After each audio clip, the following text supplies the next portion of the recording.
Your favorite father and son duo covering Miami Hurricanes football and sports. How's everybody doing this evening? Good evening, everybody. Got a lot of people here early. Um, I can't. We got I can't. I can't pronounce Madri. I hope I didn't butcher your name. Big Will is with us. Orion McNulty, HJS Canes, Nicholas G, KCC Kane fan, Mr. HD. Thank you as always. Origin Greenblood. Thank you. I hope you have Cohen Hayes with you. Checking in with us, Dick Weed, Hurricane Lotso, Carrie Duhart, Dan Kane, Baytu Perry, all you guys. Thank you, Terrell. Thank you guys for joining us. that trips me out, man. Dick, we got to get a name for you, man. Because that trips me out every single time you say it. I don't even look at that as an insult anymore because of him. You know, because I've gotten used to it, so I don't even look at it as an insult. Yeah, so somebody calls you Dick Weed, you're gonna be like, "Oh, I know Dick Weed. What you mean?" Yeah, you know him too. What's going on? Tony the Kid, William Curry, D Howard, twins checking in, Clove Kane, Casey. What's going on, everybody? How's everybody doing, baby? We got a starter, baby. Jaron Williams. We do. We figured this might be a hype chat tonight. We are 9 days away. What's up, Slim P, Carrie, Saeed? What's going on, fellas? 9 days away, man. 9 days away. One of my favorite names there. Thank you, Joseph. Thank you so much for the donation. Thank you for the dono, man. Clean like Listerine says more X's and O's. We are going to film one tomorrow night probably and release it over the weekend. It won't be a live chat, obviously. It'll be one of our regular videos. And we're going to dive deep into the spread coast so you guys can see what happens when you stretch a defense horizontally, like Dan Enos likes to do in that spread coast. You can see the impact that it's going to have. So we're going to dive deep into that and do some X's and O's, do some diagrams, show you guys some plays that I think we're going to see some route concepts. And we'll dive deep and put that one out over the weekend. Yeah, no, I'm gonna get my fair of lessons as well because my X's and O's knowledge is nowhere near Big Dog's X's and O's knowledge. So he's gonna be tackling that, guys. Because it was a big hit. I figured it was gonna be a big hit when we did our recap of the questions from one of the live chats, and he started going into the spread coast or comparing the West Coast and the spread offense, and then started going to the spread coast. And I was just sitting back like, oh yeah, this is gonna have to be a segment right here because I was learning, along the way with you guys that saw the video. So I told Big Dog, I'm like, we have to do an X's and O's segment. And Big Dog, as much as you love it, I mean, you're like a straight up geek, and I mean that in a positive way. I know. When it comes to X's and O's, man. So it's only right and it's only fitting that you bring that knowledge that you have, when it comes to that part of the game to YouTube, man. I think it's going to be very beneficial, and we have a warm embrace, and a lot of people want to see more of it. So we're definitely going to be bringing those segments to you guys. I want to mention something about Baytu Perry. Mentioned that he'd like to see us on Mondays and Thursdays. The thing is, we've got a lot of support from Canes fam, from YouTube Canes fam, obviously from you guys, and thank you for the support. I don't want to step on other people's toes that they have like shows on Monday and Tuesday, and Mark Rogers has Wednesday. So that's why we come on Thursdays. So we didn't want to do a Monday and out of respect. In fact, one of the gentlemen is here. Anton's here of Miami Hurricanes time. Guys, just to thank you very much, buddy, as always, man. You are amazing. Thank you so much. I'm looking for Joseph, man. There you are, man. Put you on the screen. Thank you for the $1 dono, Joseph, and then Buddy as well for the $2. Thank you, guys. For those of you who are new, please like, subscribe. It's really important to us. Hit the notifications bell so you get notified every time we drop a new show, and comment. As you see, we always answer the comments. Sometimes even if we don't want to, certain comments, very few. But for the most part, you guys give us amazing support, and we're so thankful. And we got a lot to talk about today. Yeah, got a lot to talk about. Cuban Canes, great show, guys. Big Dog es un caballo. Eres un caballo, Brody. Thank you, you for buddy. tuning in, Cuban Canes. What we got? What we got? All right. So what's up, man? What do you guys want to jump into, baby? Dreadlock was mentioning what about weekends? The weekends is just hard, Dreadlock, to get because people doing different things and they're out and about.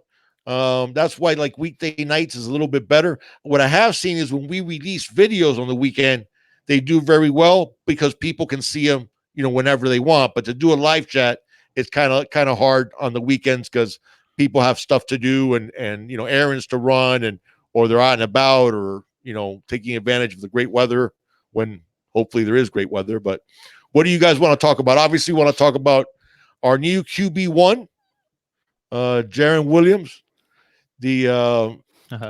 Yes, we are ecstatic. I'm ecstatic more just from being part of the Canes fam because I have really high expectations for this young man. I think he's supremely talented. I wanted to go over, in fact, one of the things, guys, they interviewed a lot of the players.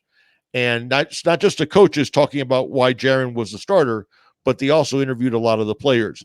And some of the things that the players said just made you realize that they realized that Jaron needed to be QB1. Brevin Jordan talked about that even when Jaron was committed to Kentucky, that they were at the opening finals. Trevor Lawrence and Jaron Williams were on the same team. In the 7-on-7 finals that they were at the opening finals, that the team was behind. And that was a team that had Lorenzo Lingard, Cam Harris. I'm trying to remember everybody that was there that later went to Miami. Brevin Jordan, obviously. I think I had a couple of more future Canes. And that team was behind, and they inserted Jaron Williams, and he's the one that brought them back. And Brevin says that he's not saying this just to pump up his teammate, but that everybody felt that Jaron Williams was even better than Trevor Lawrence.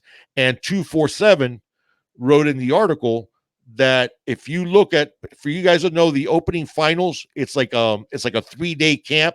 It's actually a longer camp. It's like a 5-day camp, but for the quarterbacks, it's like a 3-day camp. So there's a lot of football being played.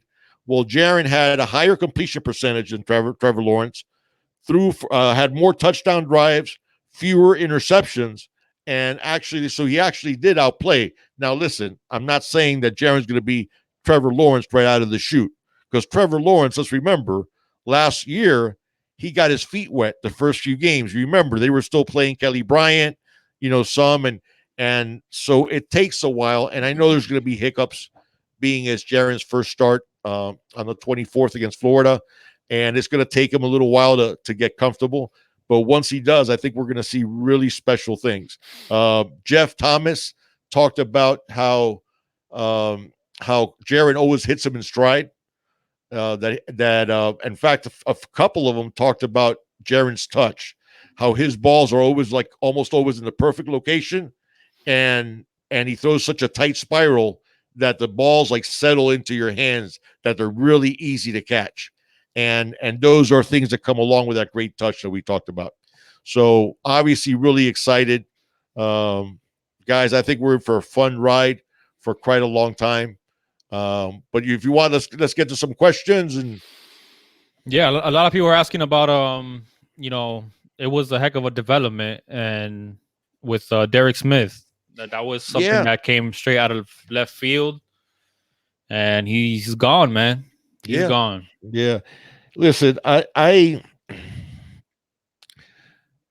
understand that these young men have to do what they feel is best.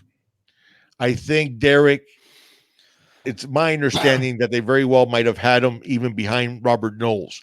They had decided that Gervin Hall and Amari Carter would be the two starting safeties. I think Derrick saw that when Bubba Bolden was up to speed, that somebody else was going to leapfrog him. And he felt that if he doesn't leave now, then it would count as a played season, or at least a season that wouldn't count as him sitting out.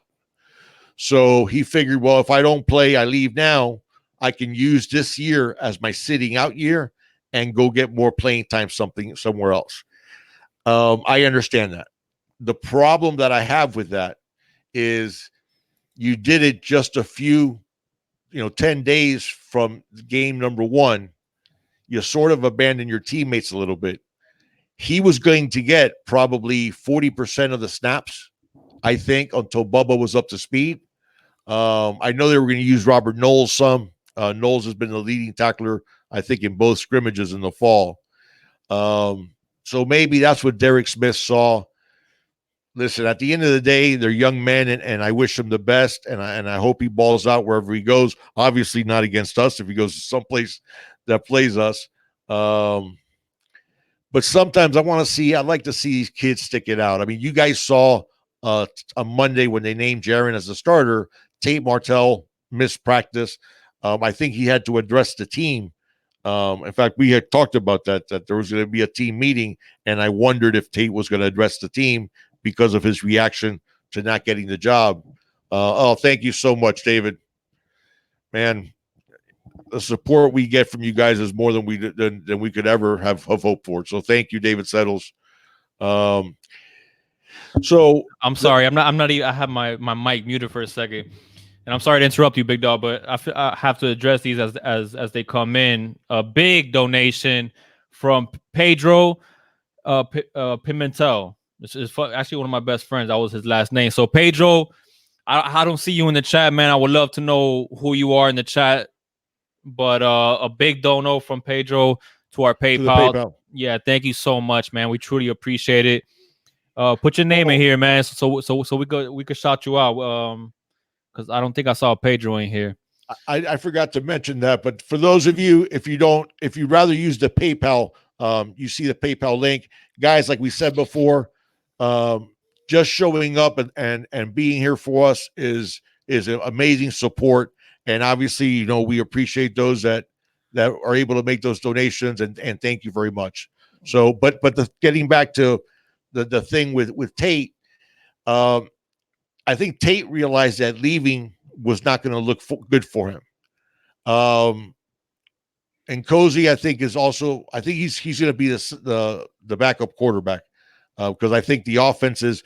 And Cozy can play the same exact offense as Jaron can. With Tate, you'd have to make some alterations. So I think they're going to be leaning to Nkosi being the backup. But the thing with Derrick Smith, that doesn't look good.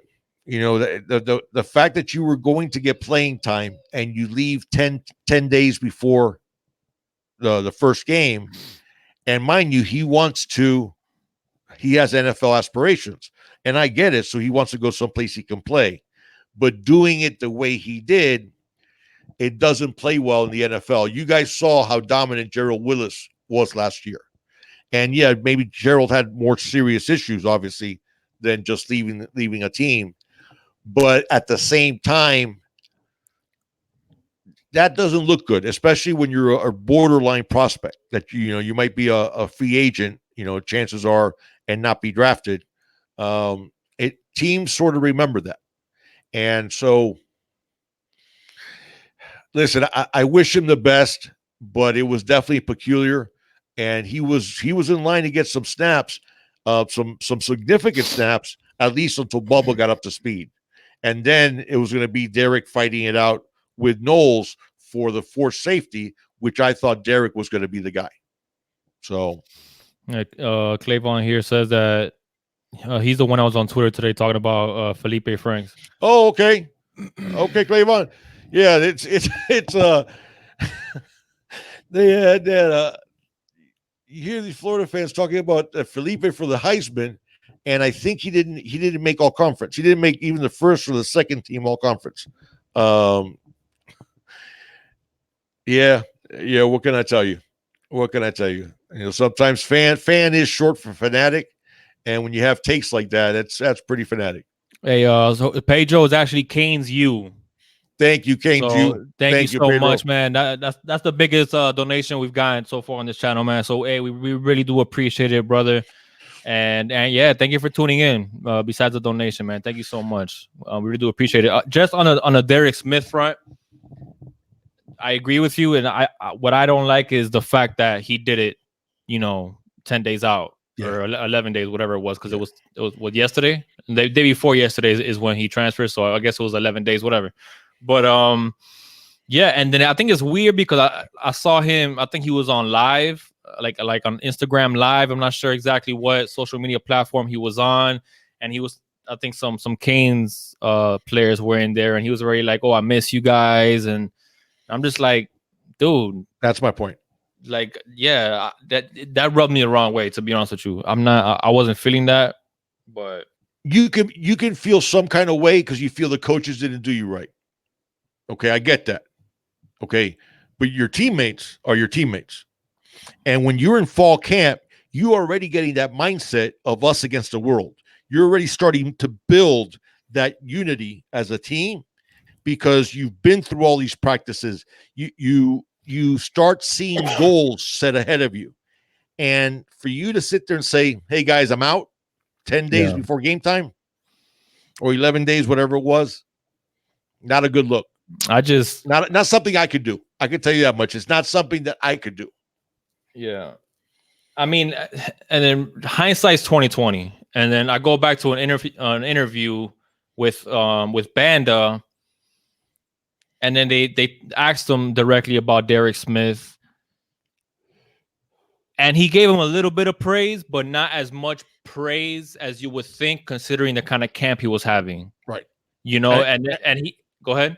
No, he said, I don't know if you were going to say the quote. He said, and he still has a long way to go. Right, exactly. That's one of the things where I was kind of like, okay. And then we're starting to hear that he was second on the second team. So he was behind Knowles. So it makes you wonder, maybe he felt that he was earning some more playing time than maybe he was being, promised, or he felt that he should have been higher on that depth chart, when it comes to the safeties. And I don't know, maybe he confronted the coaches and maybe he confronted Banda about it, and there was a conversation, and you never know. I mean, there are little details that we may never know, frankly, but I just think it was kind of a punk move, man, to leave. Well, that's Right. strong. That's a little strong. But Well, it's I think it's a punk move because the game's upon us, man. yeah. Well, I wouldn't call it. I'd call it a abandoning your teammates. You know what? Yeah, I probably shouldn't say punk move, but because at the end of the day, like I was saying, we don't know the details Right. of what exactly Right. happened. I would call it a punk move if it was something that. Yeah, you're right. I shouldn't say a punk move, but something it just rubbed me the wrong way Right. because he did it so early, and I mean so close to the game. So- That's what I didn't like. I'm with you. It's not something that I could have done. And this, guys, you guys know that I tell you when I have inside information. So this is not any inside information I have. This is something that I put things in my mind and start going over it and see what's going on. I'm wondering if Derrick felt that Amari Carter, because remember, Amari Carter and Gervin Hall are both from Palm Beach, and they go back a long way. Everybody, Sean, thank you so much, Sean. Thank you so much for the donation. Thank you, guys. You guys are amazing and generous. Thank you. Again, guys, I don't have this as inside information. This is just me reading the tea leaves and seeing what happened. Gervin Hall and Amari Carter go way back. Okay, they're both from Palm Beach. They've known each other a long time. Gervin Hall was the sure starter. 100%. Nobody was arguing with Gervin Hall being the starter. If Gervin Hall had input on who he'd rather play as the other safety, it'd probably be Amari Carter. Yeah. That could have made Derrick feel some kind of way, because one of the things that I was really impressed, and somebody had mentioned that Will Mallory is number one on the depth chart at tight end. Brevin Jordan is an extraordinary, I'm not saying Will Mallory isn't, but Brevin Jordan is an extraordinary young man. He is a leader. He was a leader as a true freshman last year. When you see Will Mallory score a touchdown, the first voice you hear screaming and yelling is Brevin Jordan. Okay. think about it this way, guys. Brevin Jordan is a teammate and goes way back with Tate Martell. Yet Brevin, I think, made it very clear that he felt Jaron Williams was the best quarterback in the bunch. That takes a special type of dude, you know. Yeah. As far as who's starting, it doesn't matter. They're going to be on the field a lot, and you're probably going to see. I mean, they're both going to be on the field a bunch, so they're going to have pretty equal snaps, I think. Yeah. But a lot of people saying it was a business move, and looking out for his family. Yeah, I agree with you guys to a certain extent. I mean, I think he was in line to get playing time. Right. Even Banda said it in that same interview that I was talking about. He said that if they could rotate 4 guys, then it is what it is. That's something that they would love to do, but guys have to earn their trust and not make mistakes out there.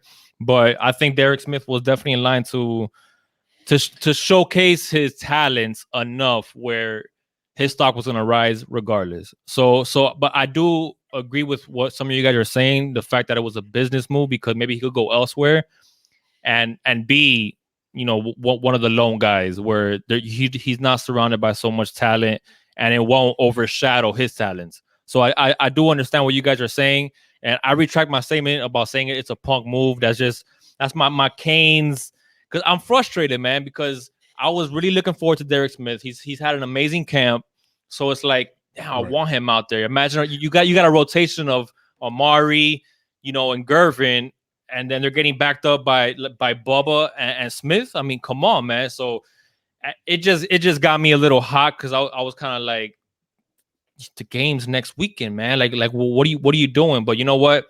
It is what it is, man. He does know best, and you guys are right, man. I mean, what if he thinks that? Well, he's gonna. But go ahead. But no. The point that I was making with Brevin Jordan is this. Okay.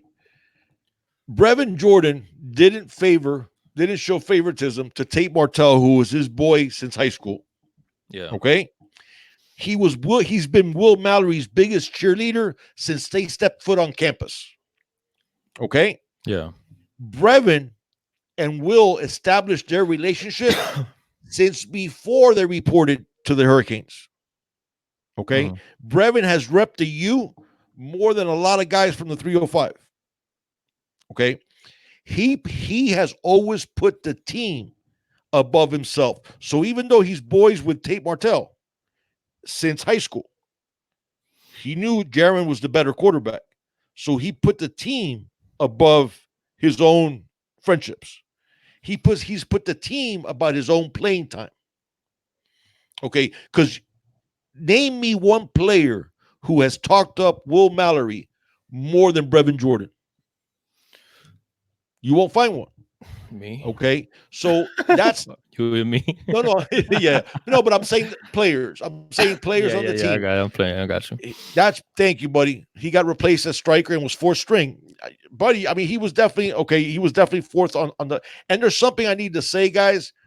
You guys know Pro Football Focus grades players on every play.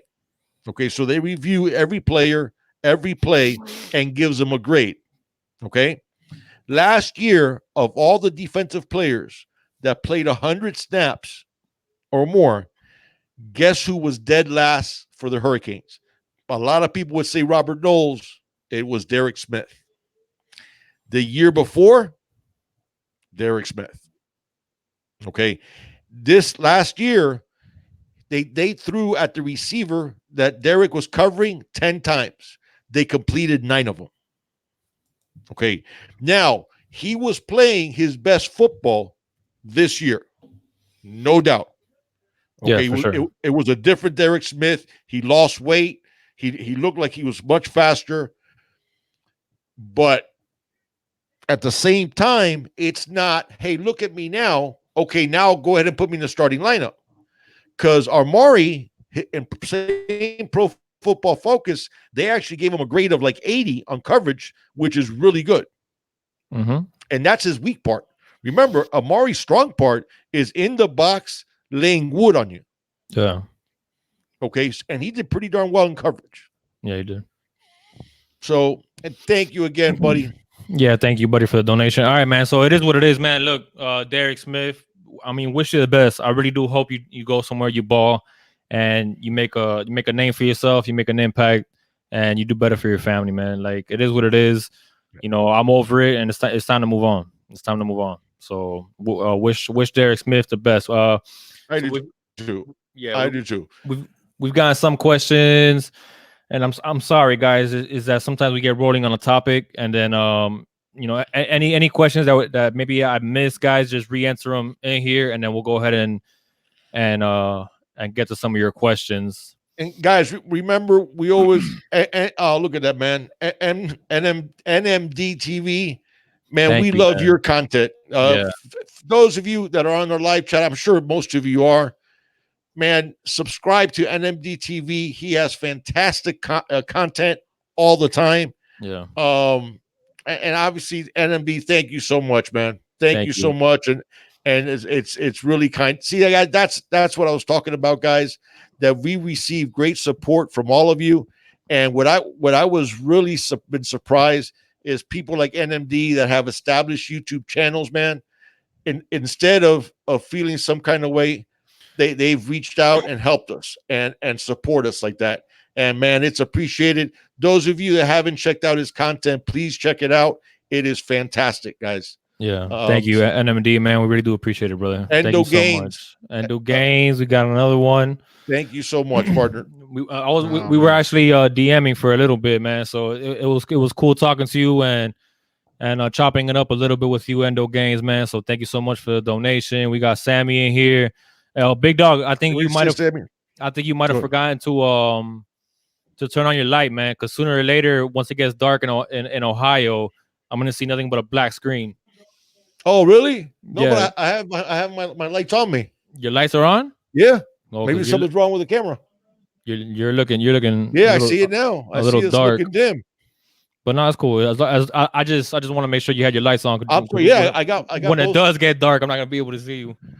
I got both. Maybe it's like a strange combination because where the sun is at or something out of the window. Maybe the sun just looks different in Ohio, man. It just looks better over here in South Florida, baby. So yeah, man, thank you so much. NMD says y'all break down on another level. Thank you guys. Thank you, man. Thank you for stopping by, for your donation, and for showing your support. We really do appreciate it. You know, from you and everybody else, man. Zoe, Wholesome, you know, Paul, Anton. I mean, everybody. Coach Coop, everybody. So thank you so much. Coach Coop, I don't know if you guys know this, man. Coach Coop on his show last Friday, or was it last Friday? I forgot. I mean, it's maybe it was the one before, but middle of the show stops and tells people to go to our channel to at that time we were just short of 1,000, and it just shows what type of support we've gotten, and you guys are amazing, and it's humbling, man. It's humbling, and I want you. Oh, by the way, on the questions, we're going to try to get to as many as we possibly can. Those that we don't get to, you can always post in the comments, guys, and I think you guys know 100% of the time, guys, we always answer every comment. Hey, so, do you have your, what's it called? Your confetti blaster? We're 20 away from 200. Oh my God, got 180 in here already? We got 180 in here. Wow. I'd have to get it when we get over 200. Yeah. Carrie tells me that I'm lurking in the like a mob boss in the dark. You know what's bad, Carrie? And I think it's like one of those, like the mafia ones where the guy's a snitch and they keep him dark so you can't make out who he is. So I don't want to be associated with that. You know, if I'm going to be a mob boss, at least be like John Gotti, you know, like go out swinging. Hey, at least you got the white beard, so we'll be able to see the white beard. I'm sorry, guys. I don't know what's going on. It might be my camera.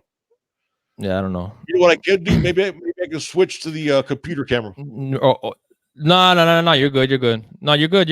Sure, you guys can make it up. If anything, just start lighting some candles and we'll start playing some seance, some Bootsy Collins in the backgrounds or some Teddy Pendergrass. No, but guys, like I said, we'll try to get as many questions as we get to. Those that we don't get to, please put them in the comment section, and we will always get to as soon as we can and answer them. So go ahead. What do you want to talk about next? All right. Well, hold on. We got another dono, baby. These donations keep on rolling in. This one is from Beitu Perry. The $5, man. He says, "Respect, bro. Number one channel. Man. Keep up the good work, man. Thank you so much. We appreciate it. I mean, you guys are the guys, best, man. I know you heard this a million times already, but I knew this was going to be special getting to do this with my son. But the support that you all have given us, I didn't expect anything like this, especially so soon. And we are blessed. And you guys, man, you guys are amazing. You guys make this the thing that we look forward to the most. Luis Rivera said, "What is the source of Jordan hinting that Williams is better?" He says he's heard it, but he's heard it, but he's never seen. No, it's not even a source. It was an interview, a posted interview in 247. Yeah. Posted it, and in fact had two different interviews. One was a cursory one, like just talking about how easy it was to catch passes from Jaron, and then a really in-depth one where he talked about being a fan of Jaron's since Jaron was committed to Kentucky, and he was telling the you guys like Lingard, because him and Lingard were already committed to Miami. And they were saying, man, we got to get this guy. Because I guess he was already saying that he was a little ambivalent about Kentucky. Right. And Brevin went out and said he outplayed Trevor Lawrence that entire camp.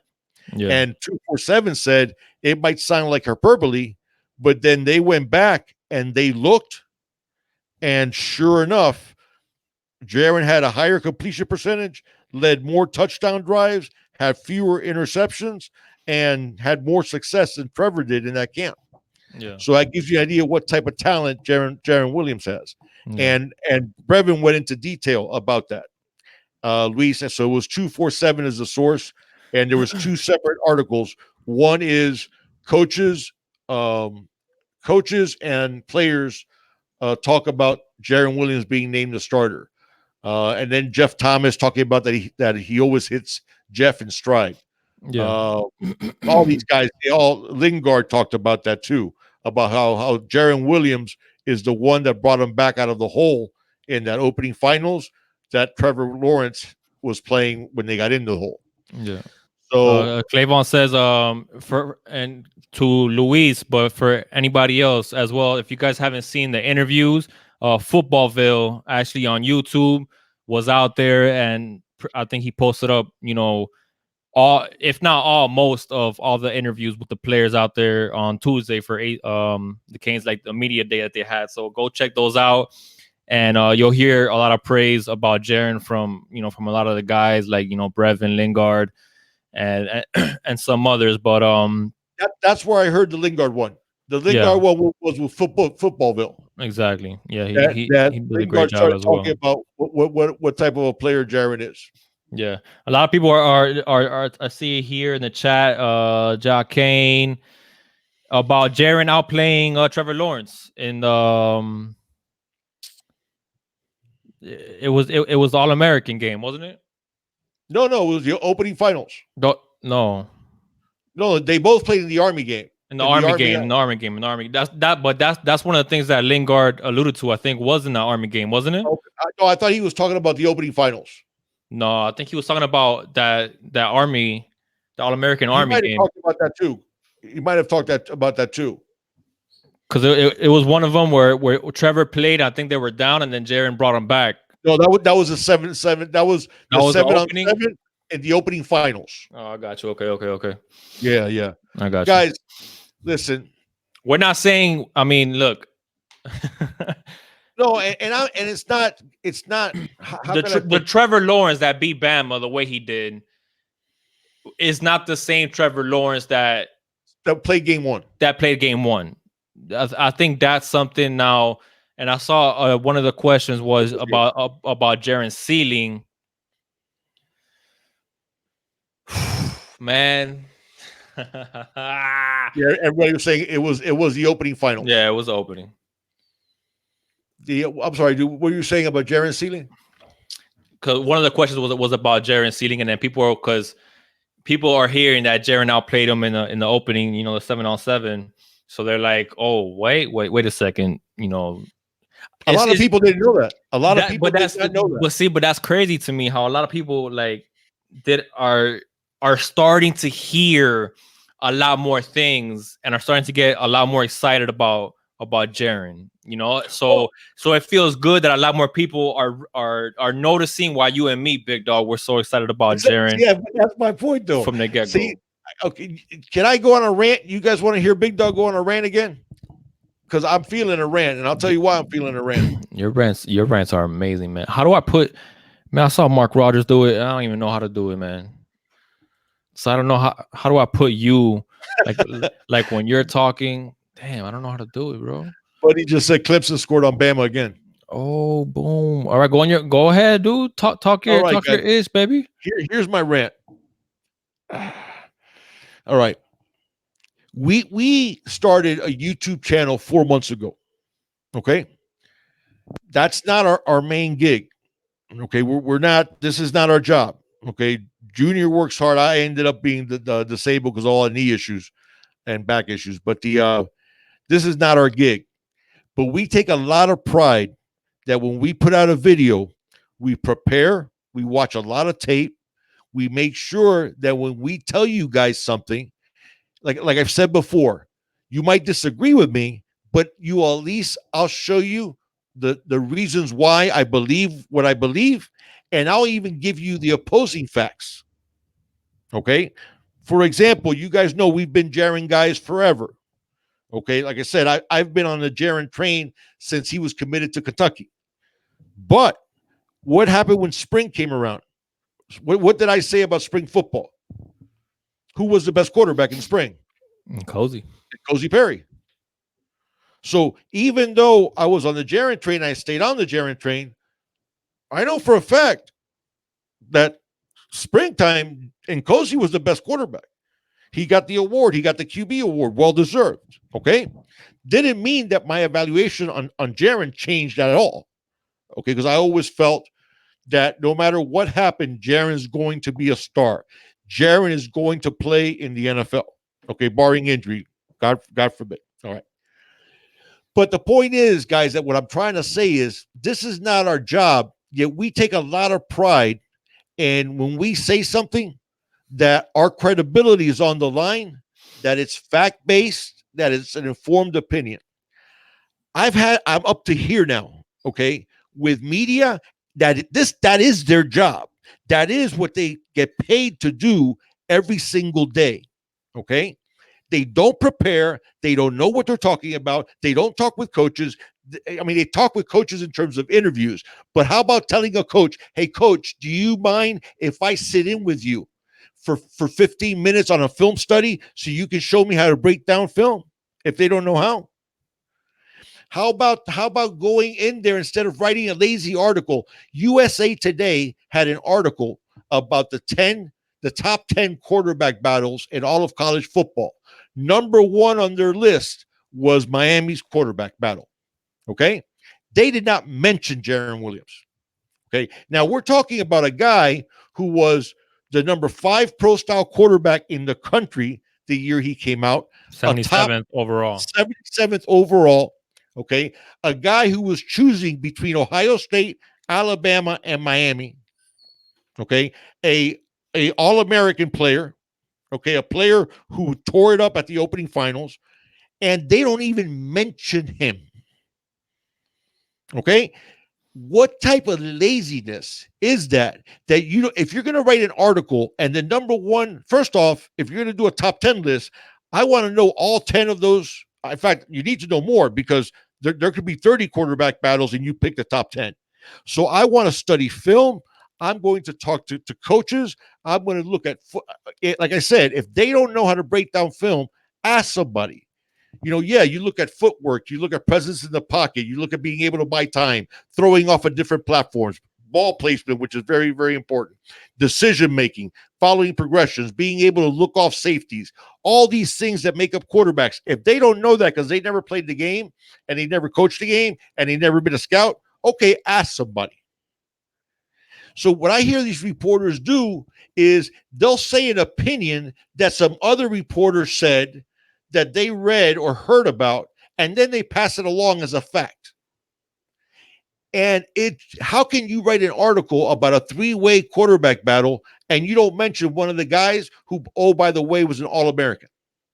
and ended up being the guy that actually wins the job. Okay. So, and then you hear other people say, well, he's more the pocket passer. Okay. The only quarterback that ran over 20 miles an hour multiple times, Jaron Williams.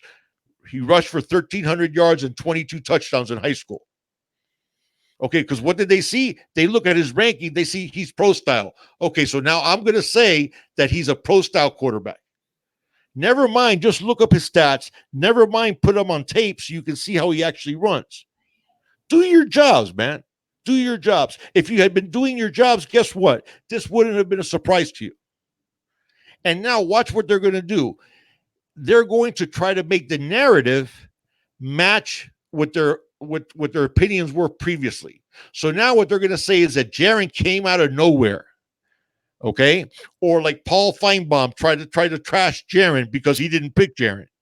Okay, and he's a shill. I mean, he is a cheap shill for the SEC, as is the SEC. What is it? SECPN is what I call them. That's right. And then he had the nerve to put on that chain like 2 years ago. He's a shill. Okay, for the SEC. So that's the stuff that bothers me, man, because I guarantee you, and I'll take ourselves out of the equation. I'll take Junior the Big Dog out of the equation. But you look at like our YouTubers like Alonzo and Wholesome One, the New School Canes with Paul and Anton, NMD, the job that he does, Football Bill, the job that he does. Those people are more dedicated to giving you guys honest information than the ones that are getting paid fairly big money to do it, and they don't take the time to even watch game film. Okay, you guys saw in our Jaron Williams breakdown, Jaron Williams throwing it off of 1 foot, throwing it 50 yards through the air, throwing it 55 yards through the air, going to his left. And the people that were like, "Oh man, we didn't know Jaron had that type of arm." It's why? Because the people that are supposedly giving you information, they don't take the time to. It's on Huddle. It's not like I had to search over far and wide to find it. You go on Huddle, you find tape on everybody. Okay, sometimes if they don't have their tape on Huddle, which rarely happens anymore, you have to look at YouTube and go a little bit deeper. But the thing is, guys, it just irritates me that now they're going to say the narrative was Jaron was a surprise. No, Jaron wasn't a surprise. You weren't doing your jobs to inform the public correctly from before. Big facts. Big facts. That's the thing.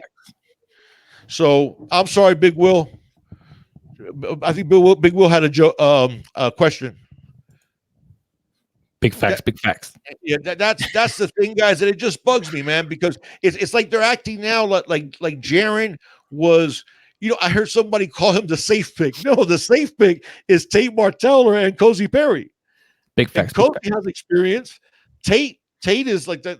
Everybody's obviously was Gatorade Player of the Year in the country. Okay, Max Prep Player of the Year, all those things, and all the media that he's got, the media attention that he's gotten because of the transfer to Ohio State. So he's going with a redshirt freshman making his first significant playing time against Florida on national TV. That damn sure isn't the safe pick. Yeah, that was a ballsy pick by Dan Enos and Manny Diaz. Mm-hmm. And I don't know if you guys heard that they even said to each other that they did not talk about the quarterbacks at all until this past week. The past week, I should say, because they didn't want to, influence the other person's opinion. Right. And he said when they came together, they were like, "Yeah, it's Jaron. It's definitely Jaron." Yeah, they both agreed on it. Okay, so instead of them doing their jobs, man, and giving you guys the information that you guys pay for, thank you, buddy. That was at least a $2. Buddy, man, you always people in here. Hey, church not till Sunday, man. You're preaching, baby. It just bugs me, man, because you don't gotta apologize, man. Everybody in the chat, including myself. That's why I put you on your own stage, baby, because I love your rants, man. Today I was going back and forth, not in a bad way, in a good way, with one of the posters on 247, and he goes, "Man." And I think he had seen our breakdown. He's like, "I didn't know Jaron had all that." And I'm Yeah. going, why didn't you? Right. Yeah. Okay, how about last year when our But no, season went but south? Where's but the media saying, "Hey, what's no, going on with Jaron?" but check this out though. Like to the people watching and the people that checked out our breakdown of Jaron, and they said, "Oh, we didn't know he had those wheels, or we didn't know he was as good as and that." I mean, in their No, defense, I'm not. Listen, I'm not blaming you guys. No, please, I'm not. I'm no, blaming no, the media who's supposed to inform you. that's my thing. Yeah, So yeah. that's my I'm sorry thing. if it came across that way, guys. I'm not. I'm not at all blaming the Canes family. Right, Okay, right. what I'm blaming on is the people that are paid to give you guys information. No, I know. Yeah. Yeah, no, exactly, man. And like you said in the USA Today article, I mean, let's say you're not like a diehard Kane, and you're not, watching our channel, you're not watching, all the other channels on YouTube, and you're just kind of just, hanging out, you're busy, whatever, and then you read an article on USA Today, and you're thinking, oh, it's between Nkosi and Tate. I mean, that's it. I Yeah, mean, yeah. you're not even. I mean, Jaren's not even in the article, so you're okay. So and then you see his name starter, and you're just like, wait a second, I thought it was between Nkosi and Tate. So I mean, that's the thing, and it goes to your point, man. The media needs to do their. Who was it? Was it last year? They're No, acting like if Jaron is Carson Proctor, like if Carson Proctor won the job. who was it, big dog? If you remember, I think it was the one of the big games. I don't know if it was Notre Dame or if it was Virginia Tech, but somebody said that Malik was our best running quarterback. Yeah, right, right. Yeah, that I and forgot who Cozy it was, man. was a pocket passer. That Right. Cozy couldn't run. Yeah, exactly. No, but yeah, and they insinuated that Malik was the better runner than Nkosi. Right, right. And Cozy, and it was an And ESPN game. And ESPN had in Cozy the number 3 dual threat quarterback in the country when he came out. right, But the exactly. announcer says that in Cozy was a pocket passer. So you have these guys. These guys know that they're gonna cover this game. I mean, they know. So you have plenty of time to do your homework because you're going to be calling the actual game, man. You want to inform, the audience on the teams that they're watching, and it's just ridiculous. I mean, it's pure laziness, frankly. And guys, those announcers, they fly into a city, okay, like on Thursday night usually. And then Friday they have production meetings. They meet with the coaches, okay, and they try to get info. So they have all that time to get information. They have access to these coaches. They have access to all this tape, and yet they spit out opinions that some other reporters said who did also not watch tape. Mhm. And then all of a sudden, when something happens that proves them wrong, they don't say they're wrong. They'll say, "Oh my God, what a surprise!" You know who's not happy? You know who's not happy about Jaron winning the job? ESPN. Oh, absolutely, because they want to tape big time because of the storyline. You want to tape for that big storyline and a lot more viewers and a lot more money rolling in. So they're like, oh, Jaron Williams. Okay, so a lot of people, man. Obviously, just Canes fans, mind you. You have a lot of Canes fans that didn't know that Jaron was this good, but you Because got players outside that. people weren't informing them. Well, you got people outside, college football fans in general across the country that they don't know much about Jaron Williams at all. So they're gonna tune into this game and they're gonna be like, oh, Jaron Williams, because they're not Canes fans, but they're college football fans. But you've only been hearing about Tate and Cozy Perry. You haven't been hearing about Jaron Williams. So I mean, it's whatever, man. It is. HJS Kane said it perfectly. He goes, "They're not about information; they're about clickbait. That's all Oh they yeah, care that's about. all it is. That's all it is. All they care about is can they get you to click Yeah, that's all on it their is. content so they get the ad revenue. That's all they care about. Mhm. Informing you, credibility? Nah, forget that." Sean Taylor made a great point. He said all they did, you know what they did to Don Chaney? They made him a 4-star. Don Chaney Jr. Okay. What has he done so far? Oh, let's see. He tore up the opening, even though his hamstring was tweaked. In the Jamboree, his first carry went 80 yards for a touchdown. And he's done everything he could do. Don Chaney has been a national recruit since like the 8th grade that people have known who Don Chaney Jr. is. Right. Because of how talented he is. Mhm. That's the stuff. You know what he doesn't do? He doesn't go on Twitter and name a top 5 just to prolong the process. Okay. He's not taking 20 visits. unofficials. He's not trying to call attention to himself. He just goes out, works out, balls. He's committed to Miami. Okay, let's drop him to a 4-star. And Yeah. I saw one of the Hey, big recruiting. dog. Good. Enough of my rant. No. Oh. We got 208. We got 200 in here. Okay, hold on. I gotta get my 200. confetti blaster. Come on, man. You got people in here waiting for the blast, baby. I promised him when we got to 200, I was gonna do the confetti blaster. Let me take him. You gotta like put the fan on. You gotta. It has to be like I'm gonna have him bring it to me right now, and I'm gonna do it. Guys, thank you so much. You don't got it with you? No. If I get up, I start moving the camera around and stuff. Guys, thank you so much for your support. 204. Big Perry. Jeez. 209. Guys, thank you so much. Yes. You guys, the support you guys giving us is a blessing. And the confetti blaster is coming. We got 210 in here. The confetti blaster is on its way. I got it. Here it comes. I got somebody bring it to me right now. HJS Canes at U1000 correct. What did I say that was correct on, man? What was I saying? I forgot what was I talking about? You were talking about Cheney at first. You were talking about it, yeah. And the posted pictures. Oh, did he, Clavon? Clavon said that Jaden Francois posted pictures of himself in Ohio State gear. Well, Ohio State did. I don't know if it was Ohio State, but it was somebody did an Ohio State edit, and it was like an awesome. Oh, maybe that's why. An awesome edit of him. It was like their own little customized art or whatever. And I think he retweeted it, and he had the little emoji like So I mean, that's been the talk. I mean, but I don't know. Listen, he decommitted once from us. Okay, it would have surprised me. With this coaching staff, guys, seriously, I'm at the point now that next man up. Next man 100%. Up when it comes to recruiting. These guys, what they did in the transfer portal is historic. Okay, basically, they broke the transfer portal. Manny Diaz and the rest of the staff broke the transfer portal because when they saw what Miami did, what did they say? Hold on, we got to review our waiver process. Hold on.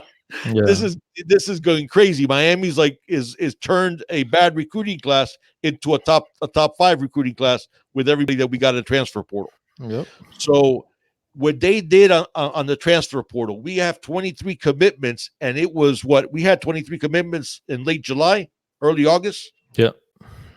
That's amazing, guys. That's amazing. So if somebody wants to dip, Clavon says that he said that the U has to win 10 games for him to sign, man. Right. Clavon, at the end of the day, with a lot of the guys, and the big fish that we have out there, like Justin Flo, like Darnell Washington, those type of guys, Trenton Simpson, if we have a good season, an 11-win season, we go to the ACC championship game. We beat Clemson, or obviously if we beat Clemson, then we would be in the college football playoffs, even with an 11-1 regular season. Yeah. But having a year at least that we're in the hunt, I think then puts us in the hunt for Justin Flo, Darnell Washington, who I think we might be. I know the crystal balls are showing Alabama and Georgia, but I feel that with a good season, I think Darnell Washington is a good chance he's a Hurricane. Look, man, a lot of players that even players that decommitted, are talking about this program just having a different vibe, a different energy. Don Chaney's trying to recruit guys, so we already have the meat and potatoes, the prosthetics, if you will, when it comes to recruits, where this really is the new Miami. TNM is not just a hashtag.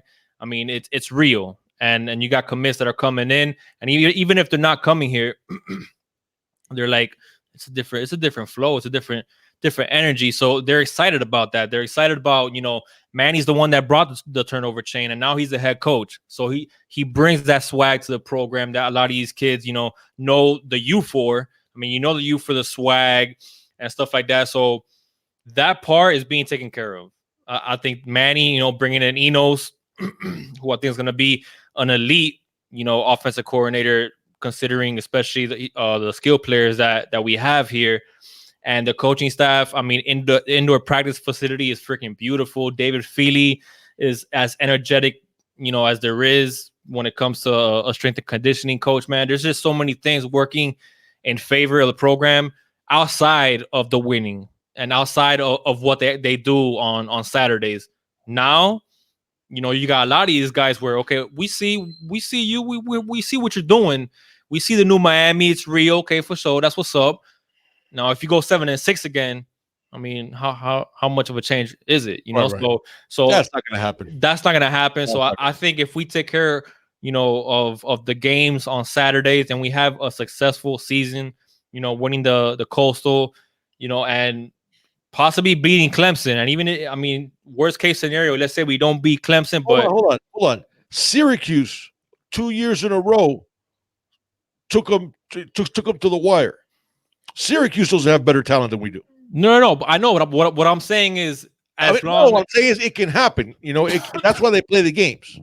Oh well, but yeah, I think I'm just that's why I said worst case scenario, because I do think I'm not predicting it, but I'm just saying it could absolutely happen. I think barring injury and Jaron getting this experience and Jaron turning out to be the quarterback that me and you, Big Dog, think he's going to be, and everybody's healthy, because you're talking about we're gonna have a healthy Nesta back. Hopefully, we're gonna have a 100% Lorenzo Lingard. So assuming everybody stays healthy, Jaron gets this Florida game. Hopefully we beat Florida. But even if we don't, and we still go on to a 10-1 season, and he gets all of this experience under his belt, and he starts lighting it up, why can't we beat Clemson? But let's just say, go back to my point. Let's just say worst case scenario, 12-1, 9-2. We face off against Clemson, and maybe we don't beat Clemson, worst case scenario, but we make it a game. It's a 3-point game. It's a it's a close competitive game. Recruits are like, okay, these guys are for real. The new Miami is real. Now you've shown us. Now you're on the cusp. So let me go there, because they're on the verge of doing something special. So, and that's the kind of season that I think we need, and that's the kind of season that I think some of these recruits are waiting for us to have. So. A couple good questions and comments. Eric Kane brought up, when I was talking about the big fish, Isaiah Walker is still out there for us. Sean Taylor brought up Avante Williams, that's committed to Oregon. Right. And Sean, I don't think that Oregon commit stays. Now, people have had him, if he's going to flip, that he could flip to Georgia, he could flip to Florida, or obviously he could flip to us because he was committed to us previously. I believe we're going to do, by the way, on Monday, guys, we have the Category 5 podcast at 7:00 on Monday with U School Canes and Junior and myself. And we're going to do a schedule breakdown and some predictions. Oh my gosh, Carl. Thank you so much, Carl. Oh my goodness. $20 donation from Carl Roundtree. Thank you so much, Carl, man. You're always in our chats. You're always commenting. You're always supporting us, man. And financially now you're supporting us as well, man. Thank you so much. Thank you didn't have to do that, man. You really did. Thank you so much, partner. With those big fish, guys, like I said, realistically, I think 10 wins is our floor. I don't see anything less than 10 wins. Right. I think 12-0 is our ceiling. Probably in between there is, I think, where we're going to, strictly because we have a lot of youth, guys, in our offense, especially. A lot of youth. In fact, Manny made it a point. He said that the only 2 seniors that we have are graduate transfers in KJ Osborne and Tommy Kennedy. Yeah. We have obviously a true freshman and Zion Nelson, who looks like he's going to start at left tackle. We have a lot of redshirt sophomores, redshirt freshmen. We're young. So when you're a young team, you're going to make some mistakes. There's going to be some hiccups with a brand new offense early on. So listen, I don't see anything less than 10 wins. And if we have an 11-1 season, or God willing, a 12-0 season. Justin Flo is in play. Darnell Washington, Isaiah Walker, you name it. You name it. They're all in play. They're all in play. And don't be surprised. Just like we almost flipped as Worsham, who I'd really rather not flip. Don't be surprised if we don't flip another big fish or two. Because then we become the hot program like we were in the transfer portal. Remember, in the transfer portal, we started getting that momentum, and then we got all the big dogs. Jalen Phillips, besides Bubba Bolden, Trayvon Hill, Jock Kane with the thank you. 49th Nation. Thank you so much, brother. He says, you guys think Jaron Williams mentally ready for August 24th? Mullen and company are going to come at him hard. I like mullet. I like calling him mullet.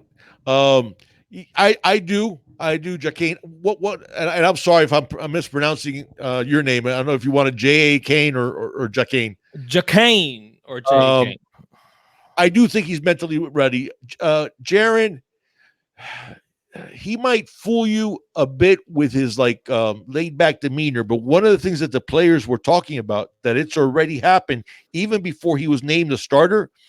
If he felt that the practice wasn't going right, he would start vocally, basically, I wouldn't say yelling at the team, but talking to the team and telling him, come on, man, we got to pick up the intensity. We got to pick up the focus. And he was doing that even before he was named the starter. So the fact, I need the confetti blaster. So the fact that it's right in between the shoes. You got people still waiting for that confetti blaster, man. We have. I promised them if we got that number. So I know. So it's J.A. Kane. J.A. Kane. Yeah. Okay. Jaron. They had a saying back in the day when I grew up: don't ever mistake kindness for weakness. Don't ever mistake somebody being. He's not laid back. He's cool. Just cool, calm, and collective.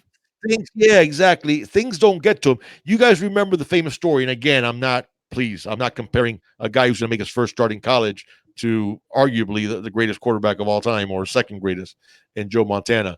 But you guys remember the story, Joe Montana, when he brought him back against the Bengals in that drive, that they had a TV timeout, and he goes into the huddle and tells all the guys in the huddle, hey, look, over in the other end zone, there's John Candy. John Candy's standing in the other end zone. And the players all looked at him going, we got the Super Bowl on the line, and there's a TV timeout, and he's noticing John Candy. And the players all thought to themselves, man, this guy's cool, and we're going to win. And sure enough, he brought him back and threw the touchdown pass to beat the Bengals in the Super Bowl. I think Jaron has some of that. He has some of that. There's a fire, and you're seeing him become more of a vocal leader.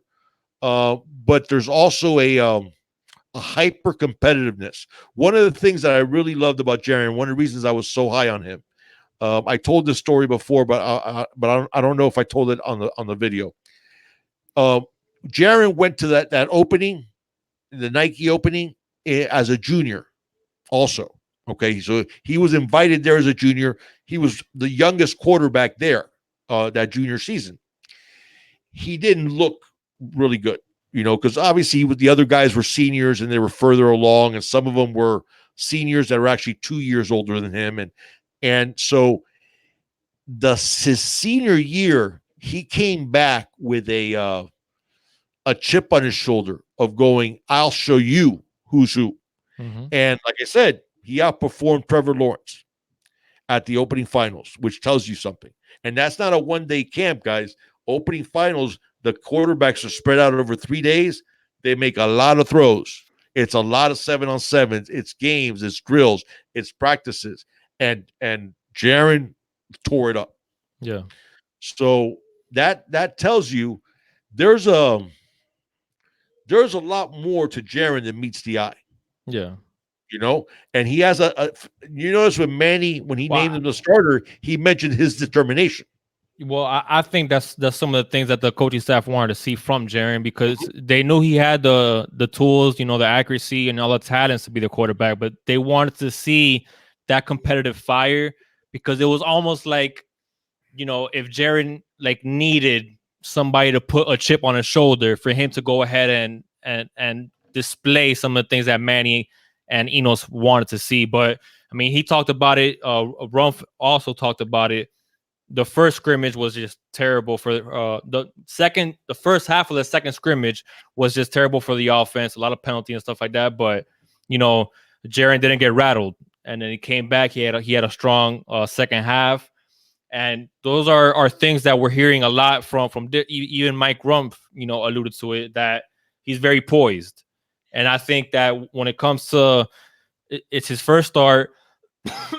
Huge game, so I mean it's not gonna be easy, but I think Enos is gonna put some easy plays there. Maybe some easy check down and stuff like that, where Jaron could get into a rhythm early, so he could already have that confidence. Because I mean, this is not a start against Bethune-Cookman. It's not a start against Savannah State. This is prime time. The only game that everybody's going to be watching, the start of the college football season. So, and you just finished winning the starting job over Tate Martell and then Cozy Perry. So, I mean, the pressure is going to be there. But I think Enos is going to do a great job of, making sure that he settles them down. And I think the best way to do that, when a basketball player is off and it's not, hitting his shots, what's the best thing that they can do sometimes? Get fouled, go to the line, see that ball go through the hoop, and then next thing you know, they're in their flow and they're hitting down shots. I think, we might see something similar. I think Enos has something planned similar to that, where, he's gonna make sure that Jaron gets his feet wet early, and I think that's only gonna build his confidence as the game wears on. So I think he's gonna be fine. All right, guys, everybody ready? You all deserve this. Before I do this, guys, I'm doing this for you guys because the support that you've given us is amazing. And here it goes, guys. I'll move the microphone away because I don't want it to bust anybody's eardrums. Oh, pop my ear. Hey, there we go. Yes, sir. I'm gonna have some cleaning up to do. Oh yeah, you're kidding. Thank you guys so much for the support. I don't know how high did we get it up to? It was like 215 or something like that. Wow! Thank you guys so much. Before we keep on going, man. Dan, I did see your comment, and we did receive your donation through the PayPal, man.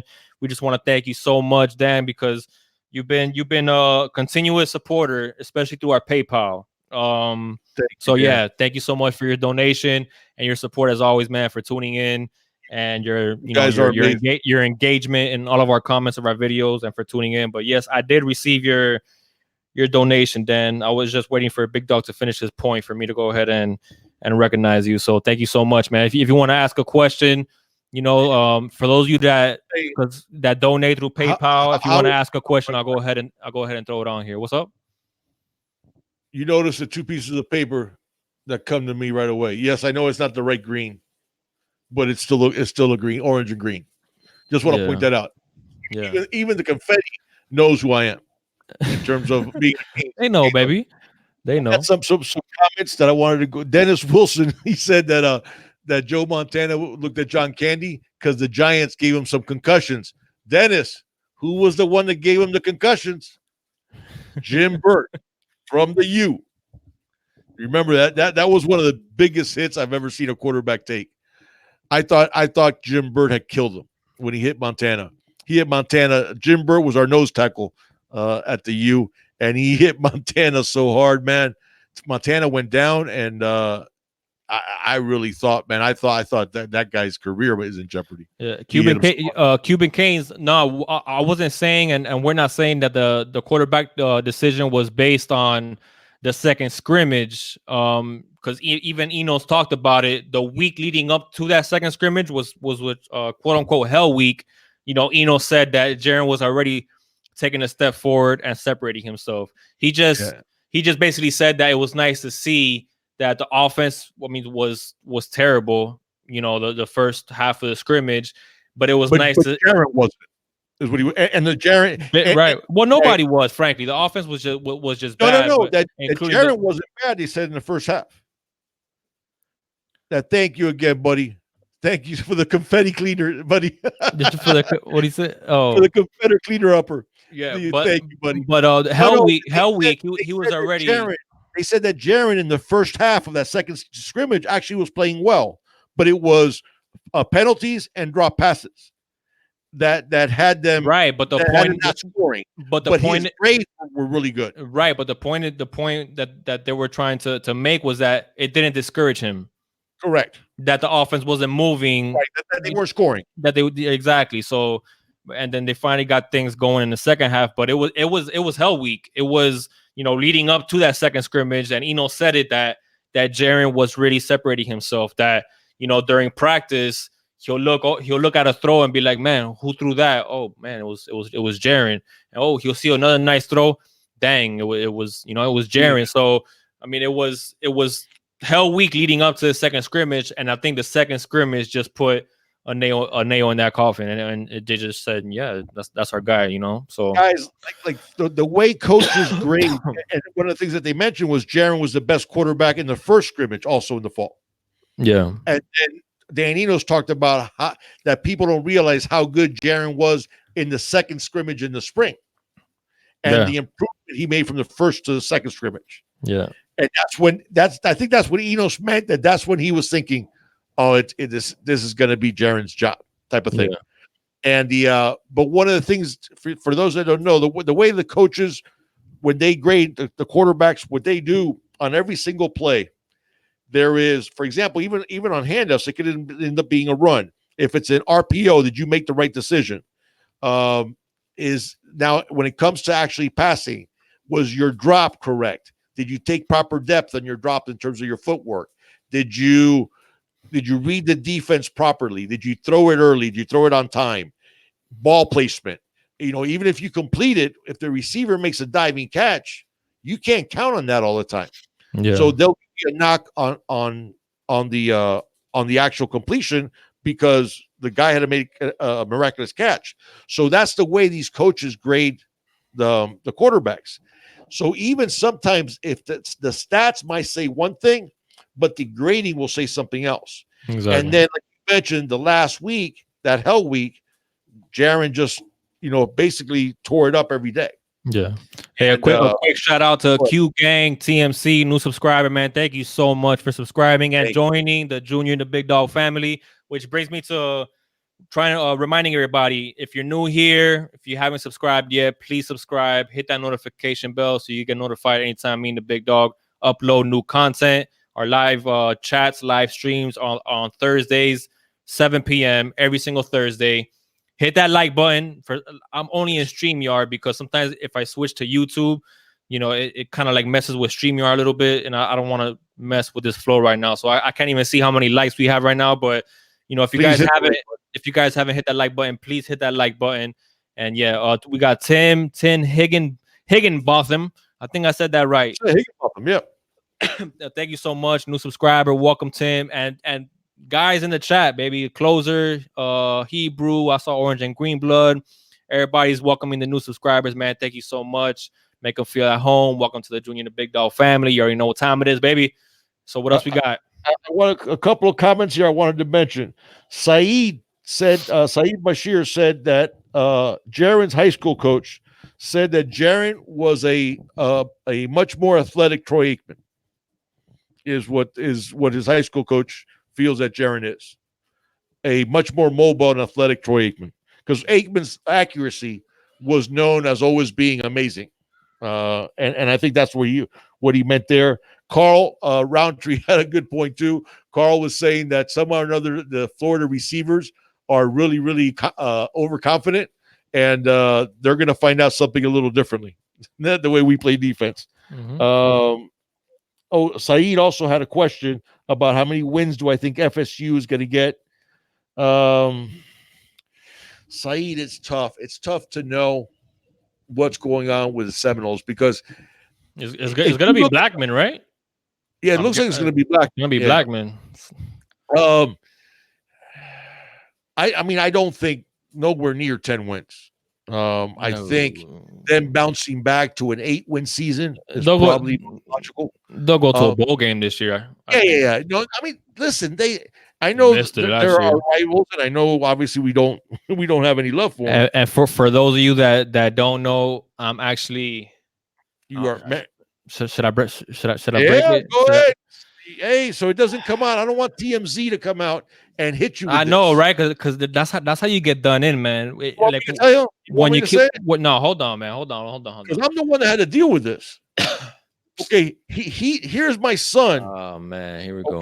Introduces me Oh to man, a girl that he was very serious about, who is now his wife, and tells me that she was graduating from Florida State. Okay.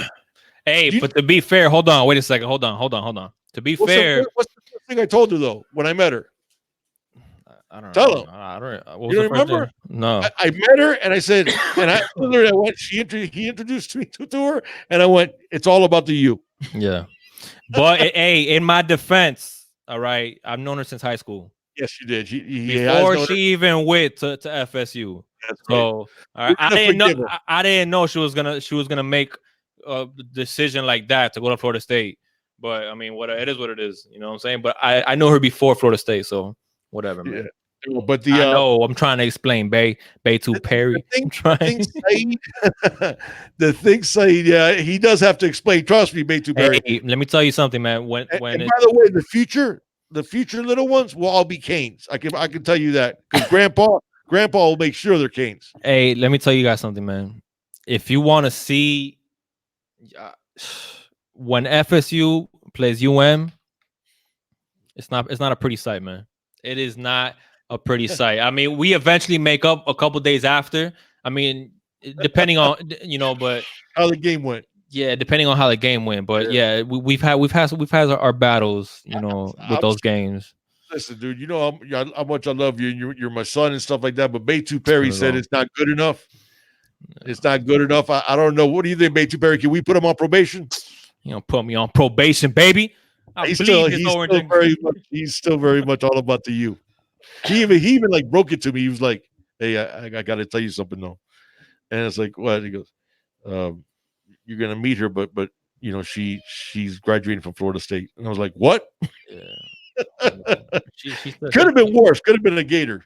That would have been oof for me, especially. That's how you could tell Canes fans. You could tell the age. The people that are my age, we hate the Gators more than anybody.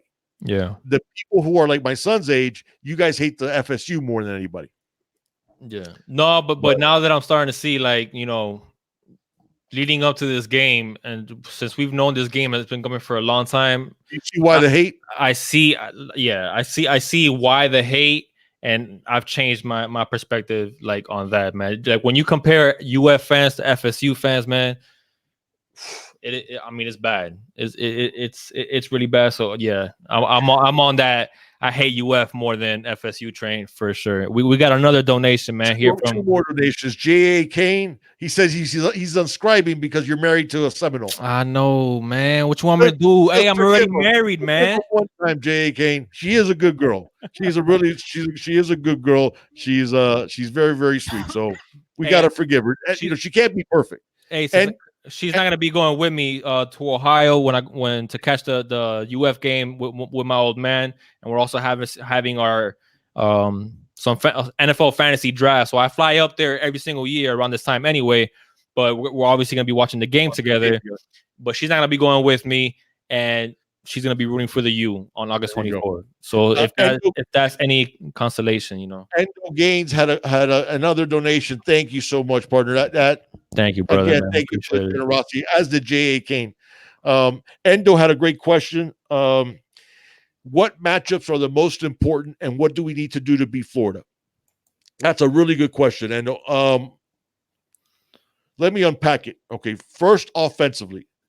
I think offensively, we need to avoid turnovers, because this is going to be both of the defenses, I think, are much further along than the offenses are. So I think it's going to be a relatively slow scoring game. If it's a close one, I'm talking 2017, somewhere around there, 24-20. Really nothing higher. I don't see it being higher than that. I think both teams' defenses are going to be a problem for the other team's offensive lines, especially. Okay, so but it's not just avoiding turnovers. It is going to be moving chains. I think this is going to be, we don't want 3 and outs. Number one, we don't want to wear out our defense. And number two, it's going to be a field position type of game. So we got to make sure we continuously give them long fields, and hopefully we have shorter fields to go to score. So it's going to be important that we move the chains. So basically, if we get the ball on the 15, even if we just get it out to the 40 and then we punt, that's a win. So I think we're going to have to, on top of avoiding turnovers, I think this is a game that the time of possession and the average start for the drive are going to be the 2 most important stats. Okay? So the starting field position, average for each team, and the time of possession, I think will tell the story in this game. In terms of matchups, I think one of the most important matchups where we have a huge edge is going to be our tight ends and our running backs against their linebackers and safeties. Everybody is focused on C.J. Henderson and Marco Wilson matching up with Jeff Thomas and K.J. Osborne and our receivers. I think that what matters here is going to be Brevin Jordan and Will Mallory matching up against their safeties or even their linebackers. Okay. One of the things that I'm going to go over on the Chalk Talk tomorrow, and I'm going to talk specifically, you guys won't see it until the weekend, but specifically for matching up against Florida, one of the things I wanted to go over was this. If you're playing, Florida plays a 3-4, okay? So let's say we come out in 12 personnel. Now, Florida has a decision to make. Are they going to stick with their base defense? Because we're going to come out with, let's say, DJ Dallas at running back and Brevin and Mallory at tight ends and Jeff Thomas and KJ Osborne at the wide receivers. So are they going to play us in base formation, 3-4, right? Okay, if that's what they decide to do, we split Brevin Jordan and Will Mallory out wide. Guess what they have to decide now? If they're playing man, they either have to leave the wide receivers alone one-on-one against their cornerbacks with no help over the top, okay, and then have their safeties try to match up covering Brevin Jordan and Will Mallory, okay? If they want to give their cornerbacks help, guess what happens? Now you have a linebacker playing Brevin Jordan and or Will Mallory. And then we're going to eat all day, go up tempo so they can't substitute. And I think that matchup is going to be huge for us offensively. Okay. Defensively, our big key is going to be our right tackle. Because Zuniga is he's the real deal. The guy's the real deal. You got to give the devil its due. Okay. I think they're going to match him up there a lot. Okay. Everybody's worried about Zion. Okay. I'm not that worried about Zion. I'm more worried on the other side because of them trying and them figuring that we're going to help Zion with a chip by a tight end, with a running back to help out, every once in a while, a double team. And what they're going to end up doing is try to overload that side and then have Zuniga trying to get a one-on-one with John Campbell, who I think is going to be our starting right tackle. That matchup concerns me. I think that's the most important matchup in terms of on the line for us. But our tight ends, and I should have, I mentioned the tight ends, but I shouldn't have stopped there. And our running backs matched up against their linebackers in coverage. Okay. Now, if they end up going nickel, then when we have 12 personnel, again, we go up tempo, run the ball right down their throats. Because now they have 5 defensive backs and they only have, they'll probably end up going 3-3-5. There's 3 defensive linemen, the 3 linebackers, and then 5 defensive backs. If they do that, we can run it right down their throat. Because then we could spread them out with formation or get a hat on a hat. And now they got 6 in the box and they got 5 DBs in the game. So we go up tempo so they can't substitute and we can run it right down the field on them. And then if they try to stack the box and overload, we can even go play action then, and then we have a shot. So I think those are the big keys that I see. The big stats that I think are going to be important are going to be time of possession and average starting position. And turnovers. I think it's gonna be huge. Absolutely. If the turnover battle is fairly even, then that's what you're looking at. Yeah. But I think those are the matchups, and I think the big matchups for us offensively is going to be our tight ends against their linebackers and safeties, and our running backs against their linebackers. I think they are strong at the corner. Their defensive line is pretty strong, although their nose tackle has a groin injury. So we'll see. He's day to day now, so he still has time to heal up. Um, if I think our where they're weak is linebackers and safeties. So as long as we attack the linebackers and safeties, and what I was going to say about the zone is think about this again with the spread coast. We talk about that it spreads the defense horizontally.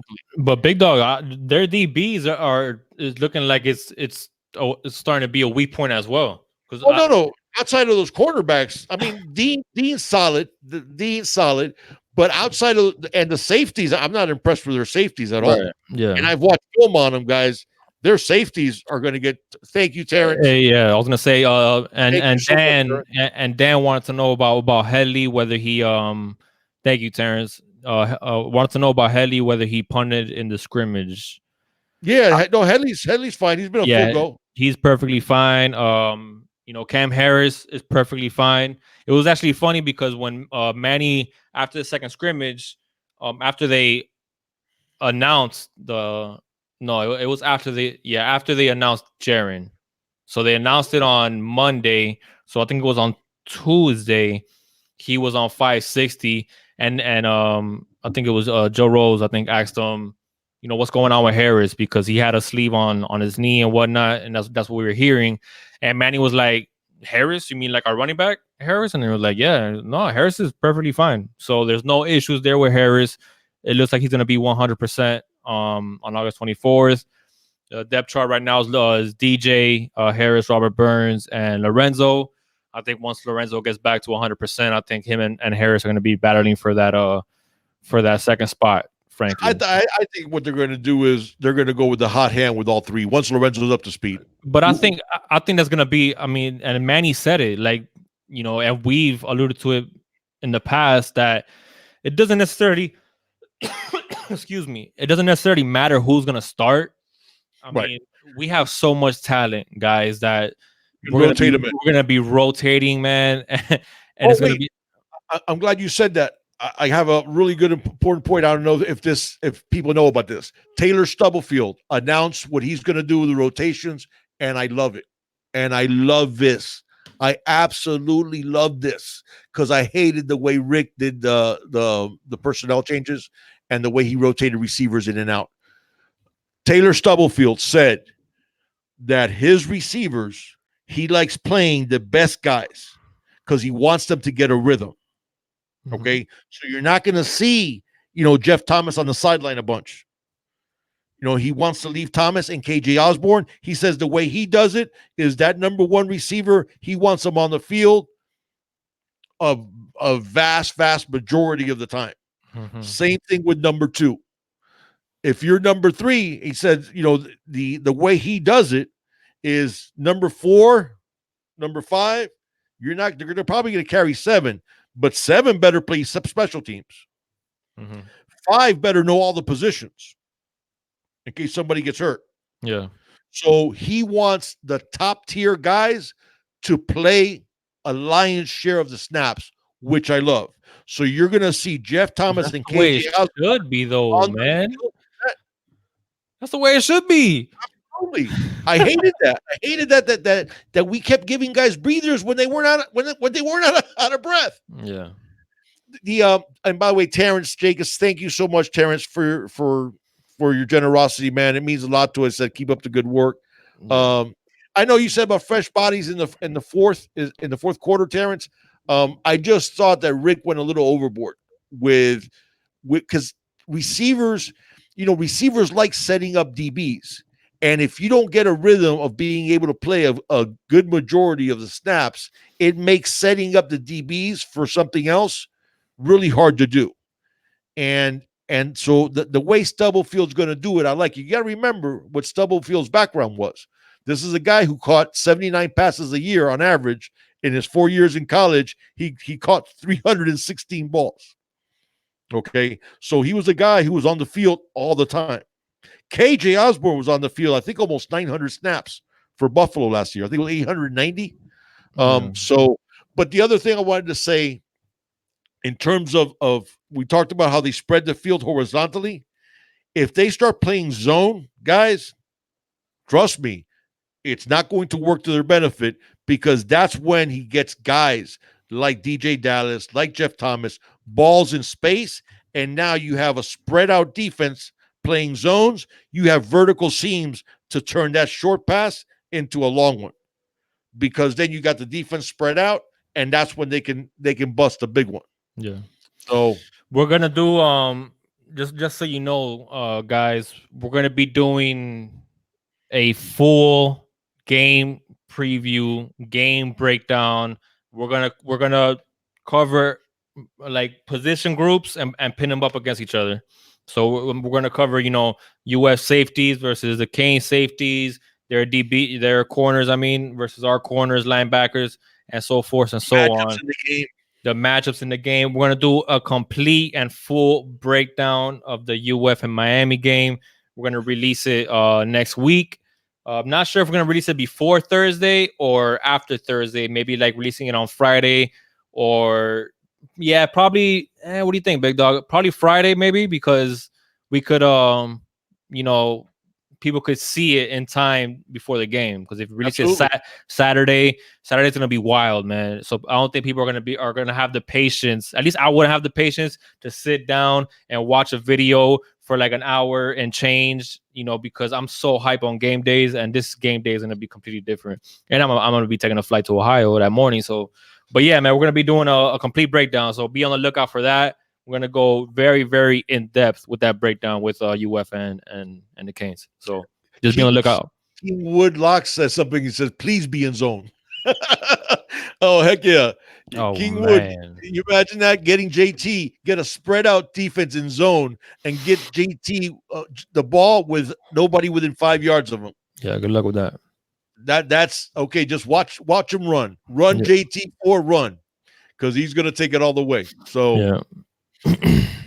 I feel, listen, the only reason I think it's going to be that low scoring is the hiccups, guys.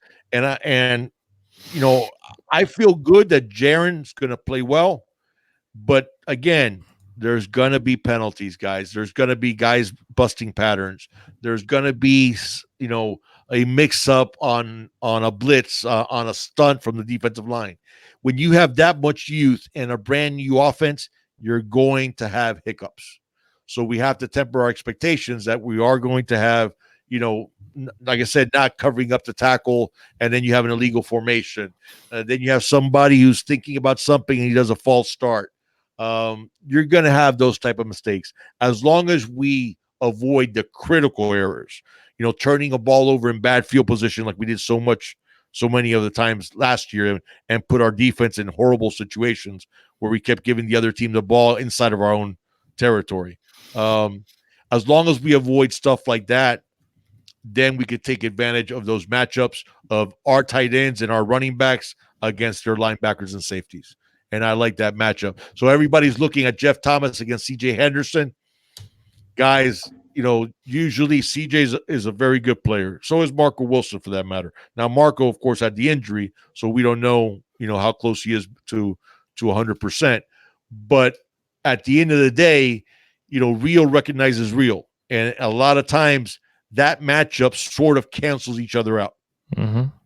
So then, but the matchups that don't are the ones that we need to focus on. And that's what Dan Enos does so well, is our tight ends and our linebackers against our tight ends and our running backs against their linebackers and safeties. Mm-hmm. Saeed also asked if I thought Lamar Jackson was going to be a star in the NFL. It's going to be hard, Saeed. At the end of I the don't see day, it. I yeah, don't see it. at the end of the day, man, It's you still gotta you gotta pass the football. You gotta be able to. spin it. Yeah. You gotta be able to spin that ball, and you gotta be accurate. And in the NFL, the windows are really, really tight. Yeah. You know, I mean, you saw how he got. I understand it was his rookie right? year, but you saw he got exposed. You know, Yeah, I mean, you need to be able to sling that football and guys, with accuracy. I mean, that's Lamar Jackson never completed 60% of his passes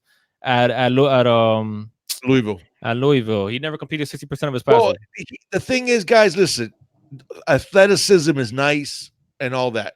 The reality, I said this before, this is why there's so many busts in the NFL. You see it, and I see it every year in the combine. You see it in college too. Shoot, you even see it in high school. They fall Everybody looks good in preseason, man. right. No, and shorts. Everybody in shorts is awesome. And people say there's scouts that still talk about Jamarcus Russell's pro day. Oh That my ball never hit the goodness. ground. It was Yeah. legendary. Yeah. You know, there's been other guys. Jeff George could throw that ball as good as anybody in NFL history. For those old guys like me, remember Jeff George. Wasn't a good quarterback in the NFL. Yeah. Could throw it with anybody. Jeff George, I mean, his release was like Marino-like. That's how good of he could spin the ball. Yeah. So, but here's the reality, guys. The reason why there's so many busts is they fall in love with the bells and whistles. He's 6'4". Oh, look, he's 235. Hey, his Wonder Lick was 39. Oh, look at this. He runs a 4.65 40. Hey, all this good stuff. The reality is what makes a quarterback succeed is one thing. Can you, from the pocket, usually going on the run is great. Being able to throw on the run to your right, being able to throw on the run to your left, being able to throw from different platforms, being able to throw with a defensive lineman hanging onto your leg. All these things are important. But can you, from the pocket, read the defense quickly, deliver the ball to the right guy at the right time with precision accuracy where he could catch it in stride. It's an easy ball to catch and then run yards after the catch. If you can do that in the NFL, you succeed. If you can't, sooner or later you fail. Hey, he's extremely talented, man. We're not saying that he's not, but I mean, but his passing needs to improve. He has no who's one of the best college football quarterbacks of all time? Oh yeah, we talked about Tebow. Yeah, I mean, I hate to bring him up because he's a Gator, but I mean, I still think it's bad. Okay, I'll put it to you this way. Okay, outside of a great defensive team like the '85 Bears, and even they had Jim McMahon, or the 2000 Lamar Jackson could throw the ball better than Tebow. I'm not saying I'm not saying that that Lamar Jackson is as bad as Tebow throwing the football, but I'm using that as an example. But you do see that he has those problems with mechanics, with consistent accuracy. Right. Guys, at the end of the day, here's what I would tell you. Okay, outside of the teams that won championships that had, generational defenses like the 2000 Ravens, the 85 Bears, the I'm not going to say a steel curtain because they had an offense too, but the 2002 Buccaneers. Outside of those guys, when the Seahawks won, and even they won with a tremendous quarterback in Russell Wilson. So, but you look how many championships have how many championships have been won by quarterbacks that were run-oriented quarterbacks? Think about it. There really isn't any, because Steve Young didn't even win his Super Bowl until he had developed along where he wasn't a running quarterback anymore. He'd only run when he have to. Right. Okay, guys. The reality is you have to be able to deliver the ball on time with precision accuracy to the right guy. And if you do that consistently, if you do that at elite level, you're a great quarterback. If you don't, you're not. Now, can you succeed in the short term? And Dogan was mentioning Cam Newton. Cam Newton's best year as a passer was his MVP year in the NFL where they made it to the Super Bowl. Right. Okay. And at the end, what ended up stopping him from winning a championship, because that was a very good Panther team, was when he needed to make some throws. Sometimes Cam struggles with his back foot. Yeah. And then he becomes a little inaccurate. Yeah, and he's still more accurate and can throw the football much better than Much Lamar. better than Lamar. Yeah, Lamar, and he has the body to run. Yeah. Like he has the ability to take some of that punishment He's a built lot like a more. defensive lineman. But look, he's already breaking down. Had the shoulder issue, had surgery on the shoulder. Well, yeah, but that's it's because of that reason though, because you've seen Cam Newton a lot of times not sliding. I mean, these quarterbacks need to slide, man. No, and I've said it. I mean, Steve McNair, I'll give you a perfect example. Steve McNair is a quarterback. Rest in peace. That's a horrible way that he died. But Steve McNair, I love Steve McNair, man. Steve McNair could have ended up being one of the greatest quarterbacks, I think. I love Steve McNair.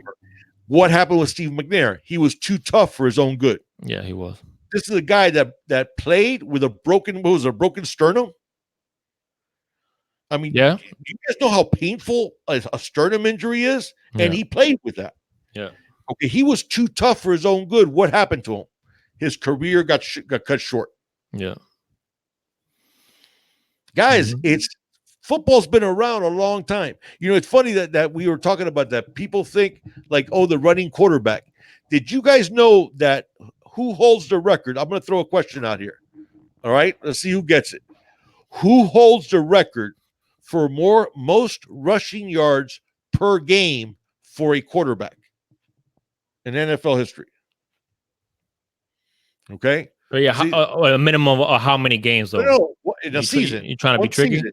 No, because the NFL has had different lengths of seasons. Now it's 16 games. It used to be 14, and even before it used to be 12.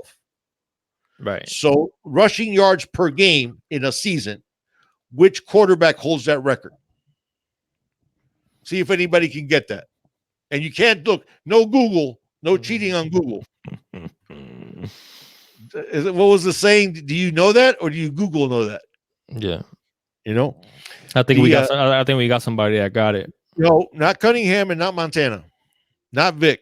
Vic actually has the most yards in a season for a quarterback rushing, but it was a 16-game season. And I'll give you a hint.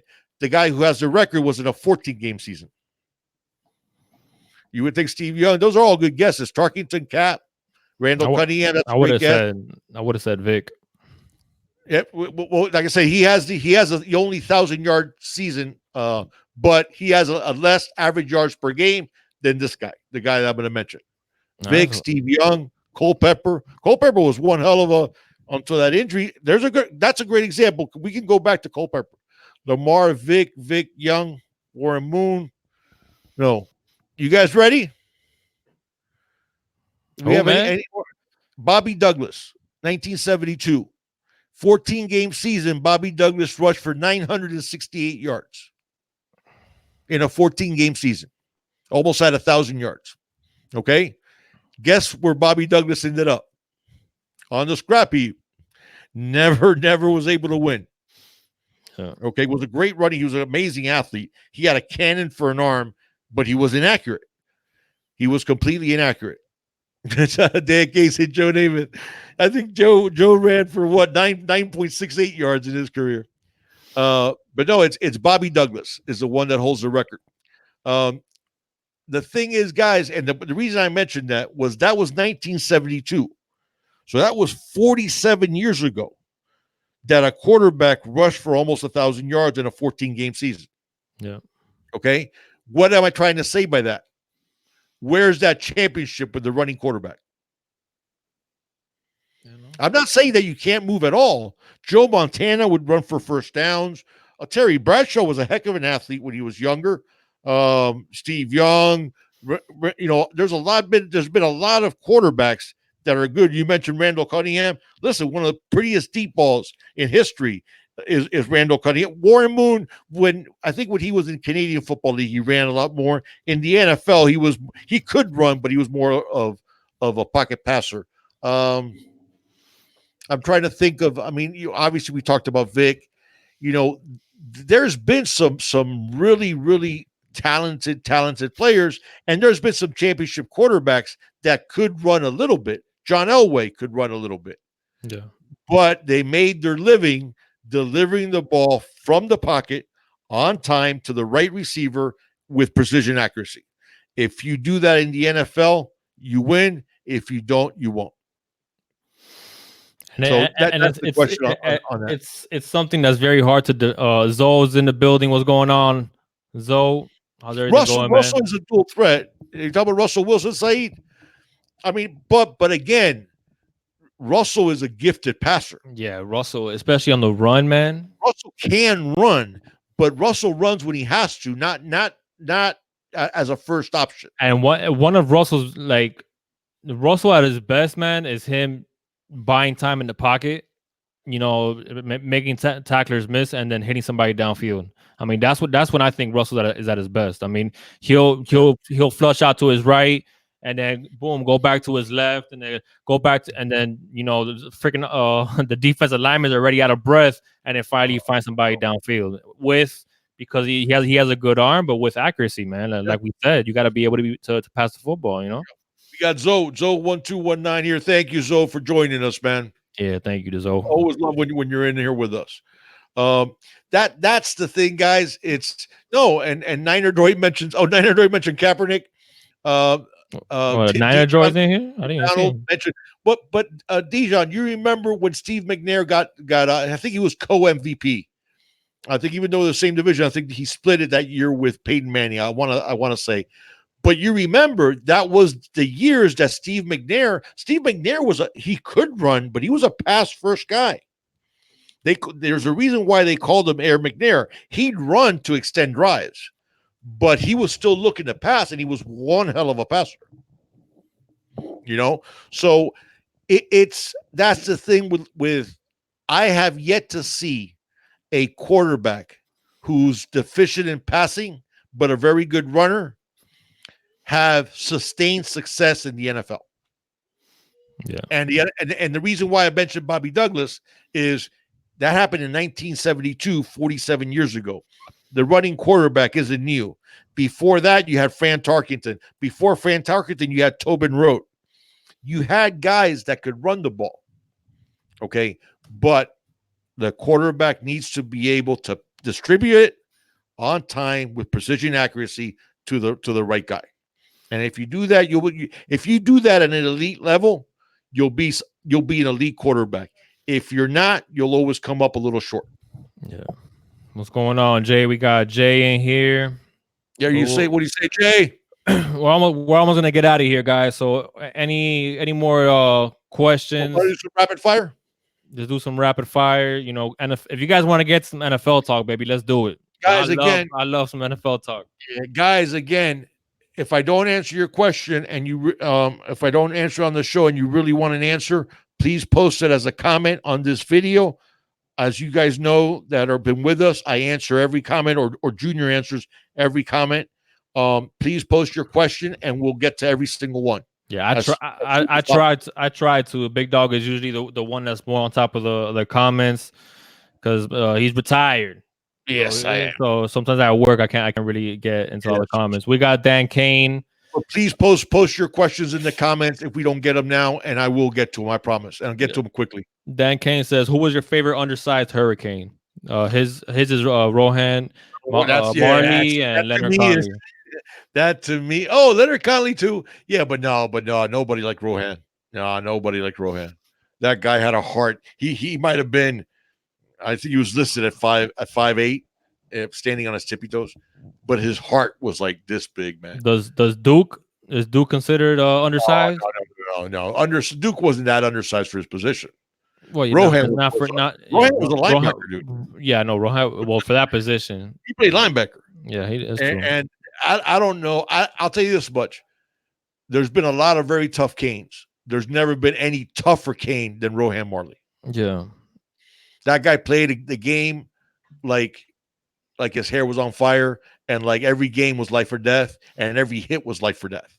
Yeah, and he had so much heart, man, and he still does. Obviously, he's not playing football anymore, obviously, but he's still alive now. So I don't want to say past tense, but his playing career is obviously past tense. Played if they would have made Marley 6'2", he'd be in the Hall of Fame. Roscoe Parrish is a good one. Oh, Austin I was asking about Brian. I don't know how you pronounce his last name. Is Balom? It's Balom. Balom. Yeah, I think so. He's the safety for Miramar. Austin, I think we're still working on Avante Williams. I don't think we're going to take more than one more safety. Tennyson seems to be leaning all the way towards Auburn, Ladarius Tennyson, so I don't think he's still in play. I think we still feel we can flip Avante Williams back to Miami, but if not, I think Balom is a very good take. If you look at his numbers actually and his measurables actually correspond favorably with Avante's.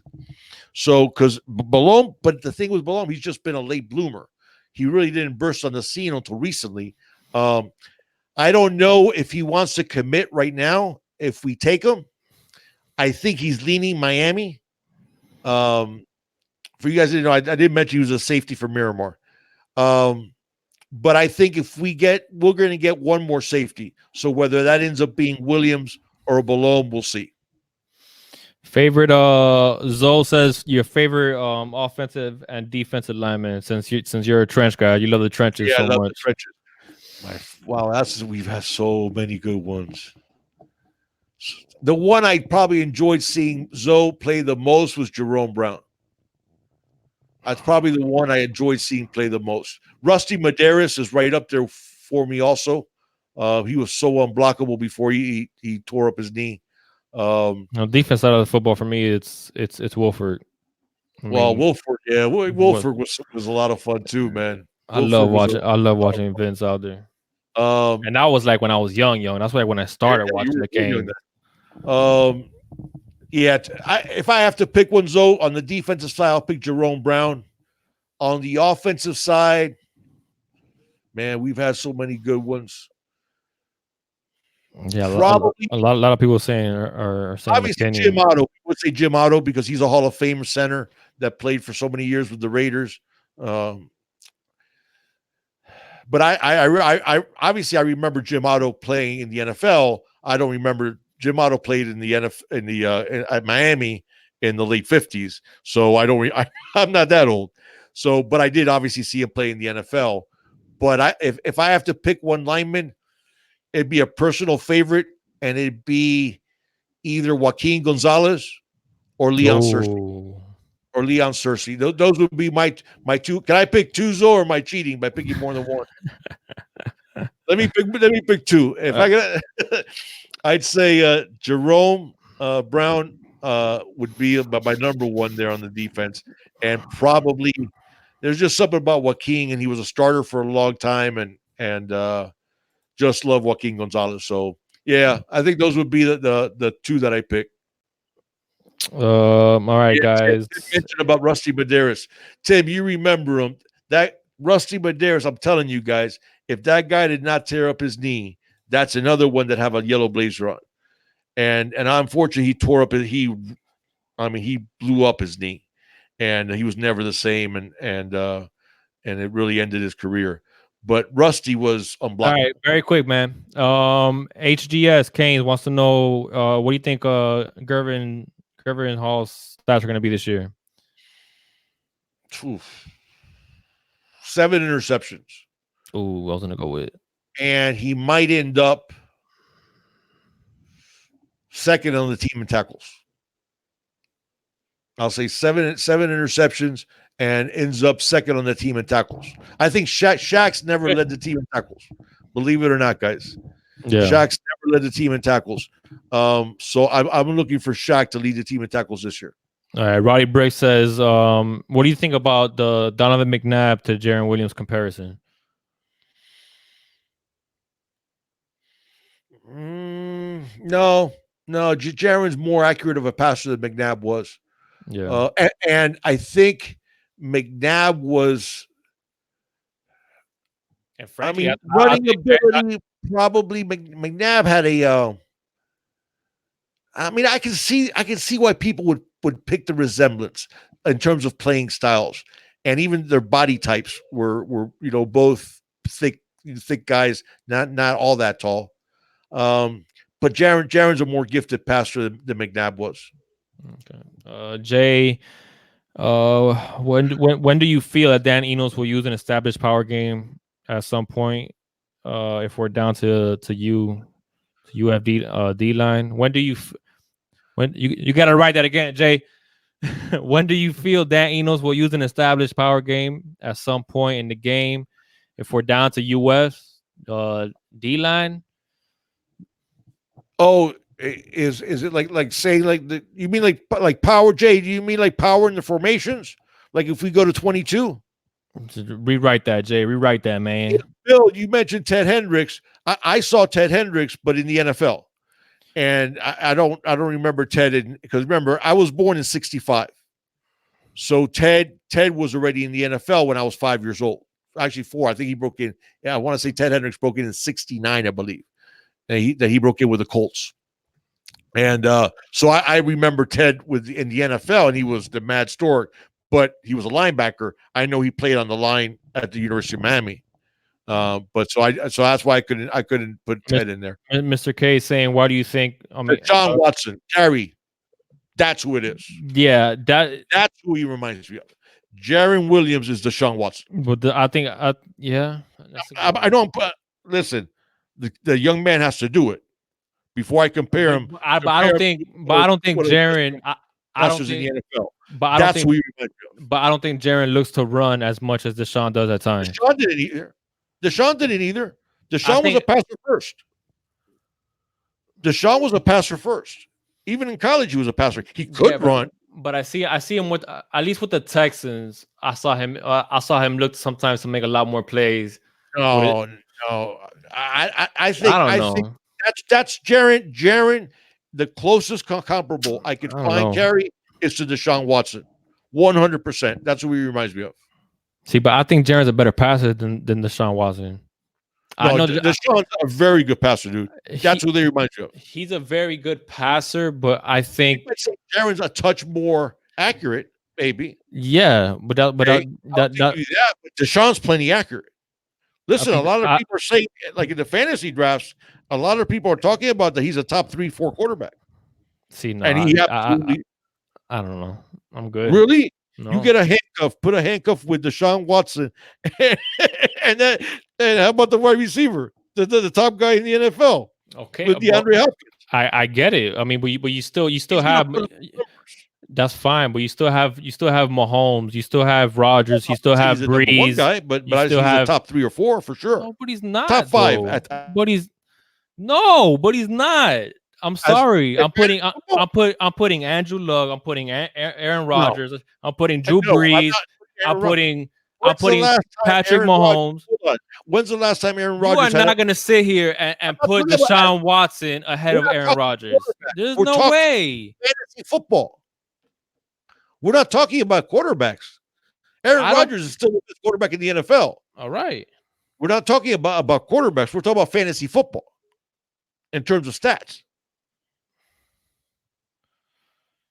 No, I'm still not doing it. I'm not taking Deshaun Watson top 5, especially after he got hurt. I'm not doing it. Ahead of Aaron Rodgers, you take him ahead of Tom Brady in terms of stats. No. I think you're mistaken. No. I think you're mistaken. I'll take him ahead of Brady, but I'm not going to take him ahead of Aaron Rodgers. Okay, who's Aaron Rodgers? He's top 10. Rodgers, receiver. Doesn't matter. I don't care. When's the last time he had a big year? He's gonna have a watch. Statistically, when's the last time Aaron even approached 5,000 yards passing? Dude, no, you cannot tell me you're gonna pick Deshaun Watson. No, man. We're gonna have when we do our fantasy football breakdown, we're gonna have a fight if you try to put Deshaun Watson ahead of Aaron Rodgers for me. In fantasy football, he'd be ahead of Aaron Rodgers. You are insane. He's gonna be ahead of Aaron Rodgers on your board, not on mine. When's Aaron Rodgers finished the season recently? I mean, I know Deshaun dealt with some injuries early on too. Yeah, much more serious injury than Aaron Rodgers had. And then you add climate to it. Aaron is going to play in some cold weather games. No, Deshaun's not. I'm not doing it. I'm not. Well, anyways, But that is who he reminds me of. Yeah. That is. Now, Saeed, in terms of a quarterback, you say he's top 10. I was talking about fantasy football now, but I do think that Deshaun has that ability. I don't know if he's there yet. I wouldn't put him top 10 as ability, but ability wise, he definitely could be a top 10 quarterback. Hey, you want to make a bet that Aaron Rodgers ends up with more fantasy points than Deshaun Watson this year? You want to bet? You want to bet? Hey, you guys are witnesses. All right, Aaron Rodgers is going to finish off with more fantasy football points than Deshaun Watson. Has DeAndre Hopkins, okay, who's better than all the receivers of the Packers put together. Oh yeah, no, for sure. Okay. Yeah. Deshaun's going to throw for 4,500 yards, maybe 46, 47, 4,800 yards, probably 35 touchdowns. No, all right, we'll see. Fantasy football is about stats. It's not about who's the better quarterback.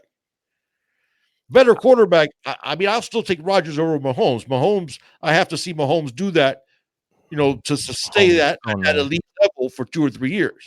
Now, if I was starting a team, of course, I take Mahomes first because he has the way nowadays they're going 20 years of good football left. Yeah. Now you see, guys, if you we actually do these skull sessions for all our fantasy drafts and stuff. This is a preview of what's going to happen next weekend. We stay up to like 4 a.m. on like who's the 8th kicker. We go stupid crazy on fantasy football, and we enjoy it. Yeah. And another thing, who's Green Bay's running back? No, he's going to throw. But he's gonna throw the ball, baby. Now they got Duke as they got have the computer right in front of you. Put up Rodgers' stats and look at his stats for the last few years. He has not been a stat accumulator, a consistent one for years now. He's been battling some injuries here and there, but I mean, and he's getting younger. No, he's getting up there. I think Rodgers is like 36. No, he's up there. So that's the thing. He's 30. No, he cannot be 36 already. He's 36 already. Remember, he sat on the bench for behind Favre. Aaron Jones is good. Aaron Jones is a stud. He's just another one that can't stay healthy, man. But yeah, I can't wait till we get into our. All right, man. So let's jump back on the Canes, guys. Any who wins and what in fantasy? Dan Cain saying who wins, Big Dog or Junior? That's not fair, man. Because he's older than me, man. He has like 30 years on me. I will say this: we played in like a 40 team. The one he comes up here for the draft, it's like a 40 team league. So they have 4 conferences of 10 teams each. So each conference functions like their own league. Then they do the playoffs, and when they get to the conference champions, all 4 conference champions do the final 4. So a lot of times those final 4 will have similar players. Will have the same players because they played in different leagues. Now they don't have all the same players, so it makes it really fun. But we do a pick'em pool, and which is a confidence pool, like the game that you're most sure of is 16 points, then 15 like that down to 1 when it's a full schedule. And in the pick'em pool, him and I have finished 1-2 for like 5 years running. Yeah, we're always 1-2. We're always 1-2 every single year. Who won last year? What's that? No, who won last year? It was you. I won the year before last. No, I got the year before last too. You got the year before that. No. My first time in that pool, I got first place. Yeah. Your first time? My second time I got first place. That's my first. Okay, that's fine, but whatever, man. Look, you got first all the other years. It doesn't matter. I'm gonna take it to you this year, baby. Dreadlock wants to know. Not that we're competitive at all. We root for the Dolphins, man. We're diehard Miami Dolphins. So yeah, Dreadlock. I lived, and he was born in South Florida and has lived in South Florida his whole life. I lived in South Florida for 40. Let's see, trying to figure it out. 42 years. I was born in New York, but we moved from New York to South Florida when I was real little, and then I lived in South Florida my whole life. Yeah, and that's one thing we do plan on doing. We're not sure exactly when we're gonna mix it into the schedule because right now it's all about the U. But this is Junior the Big Dog Miami Hurricanes football and sports. So we always have planned to do NFL things because I just love the NFL, man. Fantasy, betting odds, Yeah, guys, spreads. I mean, we talking talked about about what we talked about. Roger is 35 already. Wow. Yeah. What we talked about was the um we're always going to do the Canes. Okay, every week we're always going to do the live chat Thursdays at 7, and then we're always going to do Canes on top of videos on top of that. But we're also going to do some NFL stuff that we'd like you guys to spread the word for us and do some NFL stuff besides that. Yeah. Kansas City Cartel, do you guys think Rosen will win those games? Not with that offensive line, man. I saw I had the that game offensive tape. line is terrible, man. It It just sucks because he went from Arizona, who had the worst offensive line in the National Football League, and frankly, the Dolphins might have the worst offensive line in the National Football League. I mean, we got Laramie Tunsil, who I think has the potential to be. He's like right there as a Pro Bowl tackle, but I mean, we might be on the bottom 5 when it comes to the offensive line, man. So how good can a quarterback look with an offensive line like that? So frankly, Saeed was saying about Lamar's passer rating. Saeed, I'm not going by passer rating. When you watch Lamar play, he misses a lot of guys. He still misses a lot of guys, and his mechanics are not where they need to be. And what's going to happen when he's not the runner, because he's not going to be that dynamic runner for a very long time.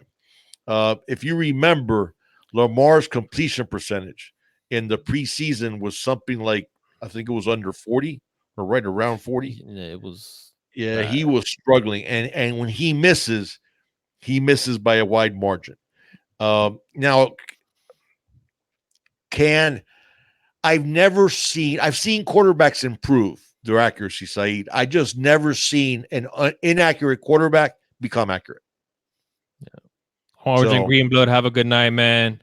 It's all about the U. In case you're still watching, have a good night, man. Dolphins have a nice receiving. Just need a better O-line play. Yeah, 100%. Kansas City, I'm with you, man. Albert Wilson. I mean, you want to talk about speed?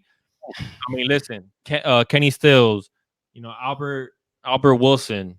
I mean, yo, I just hope he comes back healthy. Did you see Chris Clarkson comment? Do we see Hall and Carter making out of the first quarter without a targeting call? Oh man, I hope not, Chris. I hope they don't get. Guys, I meant to say this, and I didn't get an opportunity to. Don't worry about our depth in terms of safety. Losing Derrick Smith, because remember, we still have Romeo Finley at the striker.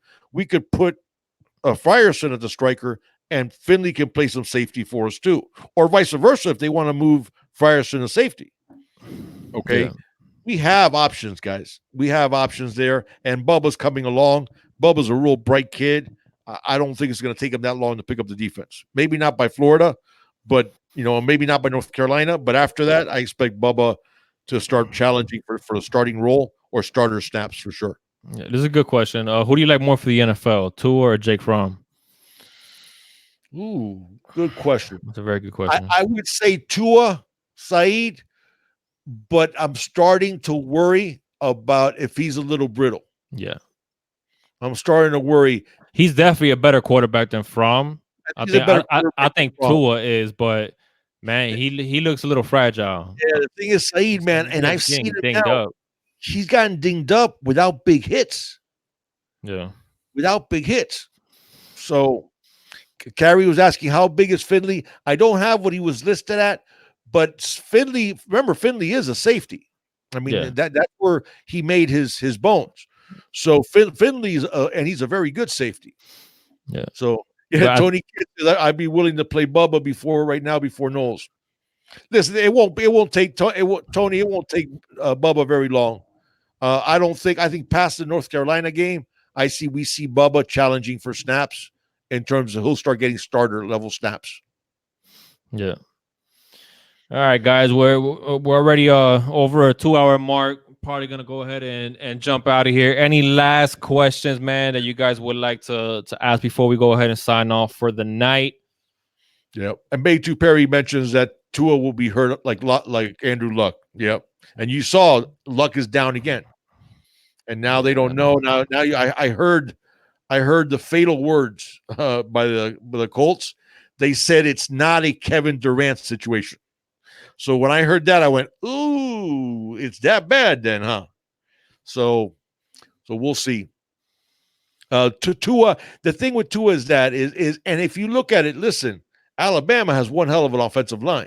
Yeah, and Tua couldn't stay healthy last year, and it's not like he was getting hit a lot.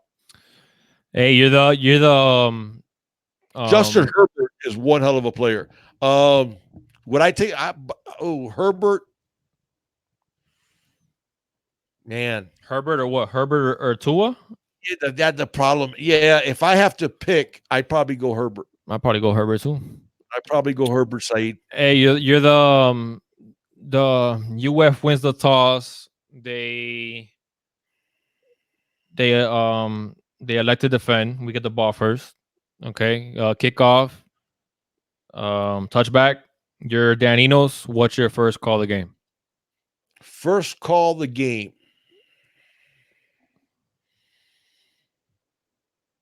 I start off in 12 personnel with Mallory and Brevin in the game at tight ends, JT and KJ Osborne at the receivers, and DJ in the backfield. I see what Florida comes out in. If they come out in a base 3-4, I split Mallory and Jordan out wide, and I see if they go man or if they're going zone. And if they're going man, I'm going Brevin or Will Mallory all day long. Have a combo pattern between those two. Have Mallory from the middle position. Let's say we start off on right in the middle of the field. So I'm going to split them out to the right in order, inside to outside, Jordan, Mallory, and JT. And then I have Mallory run a slant and Jordan running out. And have that right there is going to be it, and DJ run a swing underneath. Oh, so you're going straight pass. I'm going straight pass, and I'm going at them, challenging those safeties and those linebackers. All right. I want to get Jaron in a good position early where he gets a completion. Exactly. And if you are running and you get stuffed, now you got him on 2nd and 10. Yeah. I want him to be able to throw on 1st and 10. Some and people want play action under center, seam to Osborne or JT4. Yeah, play action. A lot of people want play action. Miguel Grant said deep post. I don't want to necessarily challenge your corners early. Listen, this idea, especially with Jaron's first start. Well, and this idea, guys, and I see that a lot. It's like we're gonna challenge their best guys. What matters is winning the ball game, and the way you win the ball game is you take advantage of their weaknesses, and their weaknesses are their linebackers and their safeties. Yeah. So I'm not going to go at CJ Henderson, especially not at the first play. I'm not saying you don't go at him at all. Mm-hmm. If you want to take a deep shot now and then, that's fine. But what I want is I want to attack where they're weakest, and where they're weakest is their linebackers and their safeties. So I want to attack them with our tight ends and our running backs. I'm with you. This game will be a chess match. Yes, it will. No scared though. Yep. So, all right, guys. But we are gonna do, like we said, a full breakdown of the UF versus the Canes. Full breakdown coming next week. Last question. We'll go ahead and wrap it up with Dan Kane. He wants to know who's our best blocking back. Rielis George. I don't know if you're going to count him as a blocking back. Are you counting Rielis as a blocking back, or are you talking about pass blocking? Pass blocking is DJ Dallas.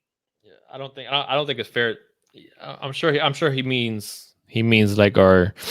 You don't mean Rielis. I mean you're not including Rielis George. No. Okay, because if it's not, it's Rielis. But I'd say DJ Dallas. DJ is very good at picking up blitzes. I'm good with that. Yeah. Now, if you're talking about actual blocking back, it's Rielis George. Yeah, no doubt. 100%. Well, all right, guys. That's gonna wrap it up for tonight. Thank everybody for joining us. If you haven't hit that like button, please hit that like button. If you're new here, subscribe. Hit the notification bell so you get notified anytime we do upload a video. It's been a good 2 hours and 15 minutes, man. We were kind of aiming for 2 hours or a minute and 40, an hour and 45, but then we started talking about some NFL, and that's when I really get in my bag. You want to see me get into my bag? We'll start talking about some NFL, but not just playing. We will eventually. You see the PayPal link there, guys. If you do want to donate, like I said, you guys support us greatly, and we're so grateful. Thank you, all of you, just for tuning in with us. But he said, please hit the like, subscribe, and all that fun stuff. If you do want to donate, the PayPal link will always be in the description of our videos. Yeah. So if you want to do it through PayPal, or just look at it right there on the screen, PayPal me/Drew your big dog. Made it kind of easy for those of you that have donated today. I mean, thank you so much, guys. The support has been amazing. Just thank you for showing up, guys. That's amazing support. And as hitting the like button is and all those things, and you guys have given us so much support that it's humbling. And thank you guys so much. Yeah. So you guys already know, man. We'll see you guys on the next one. Hope you guys have a fast Friday. Sorry for Mr. Live Chat. It's all good, Sammy, man. For those of you that missed the live chat, just play it from the beginning, baby, and leave any questions or comments you might have on the video once the video's done uploading. You know me, the big dog, always trying to get to you guys. Any questions that I didn't get to, or like Joey Tribble, I think he just got on there. Put any, watch it from the beginning, and then any questions that you have, please put them in the comment section. We always respond immediately. So so you guys already know, man. Hey, guys, have a good night. Catch you on the next one. Have a fast Friday and a good weekend. And as always, throw it up, big dog. It's all about this you. Use up. Thank you, guys. Have a good night, man.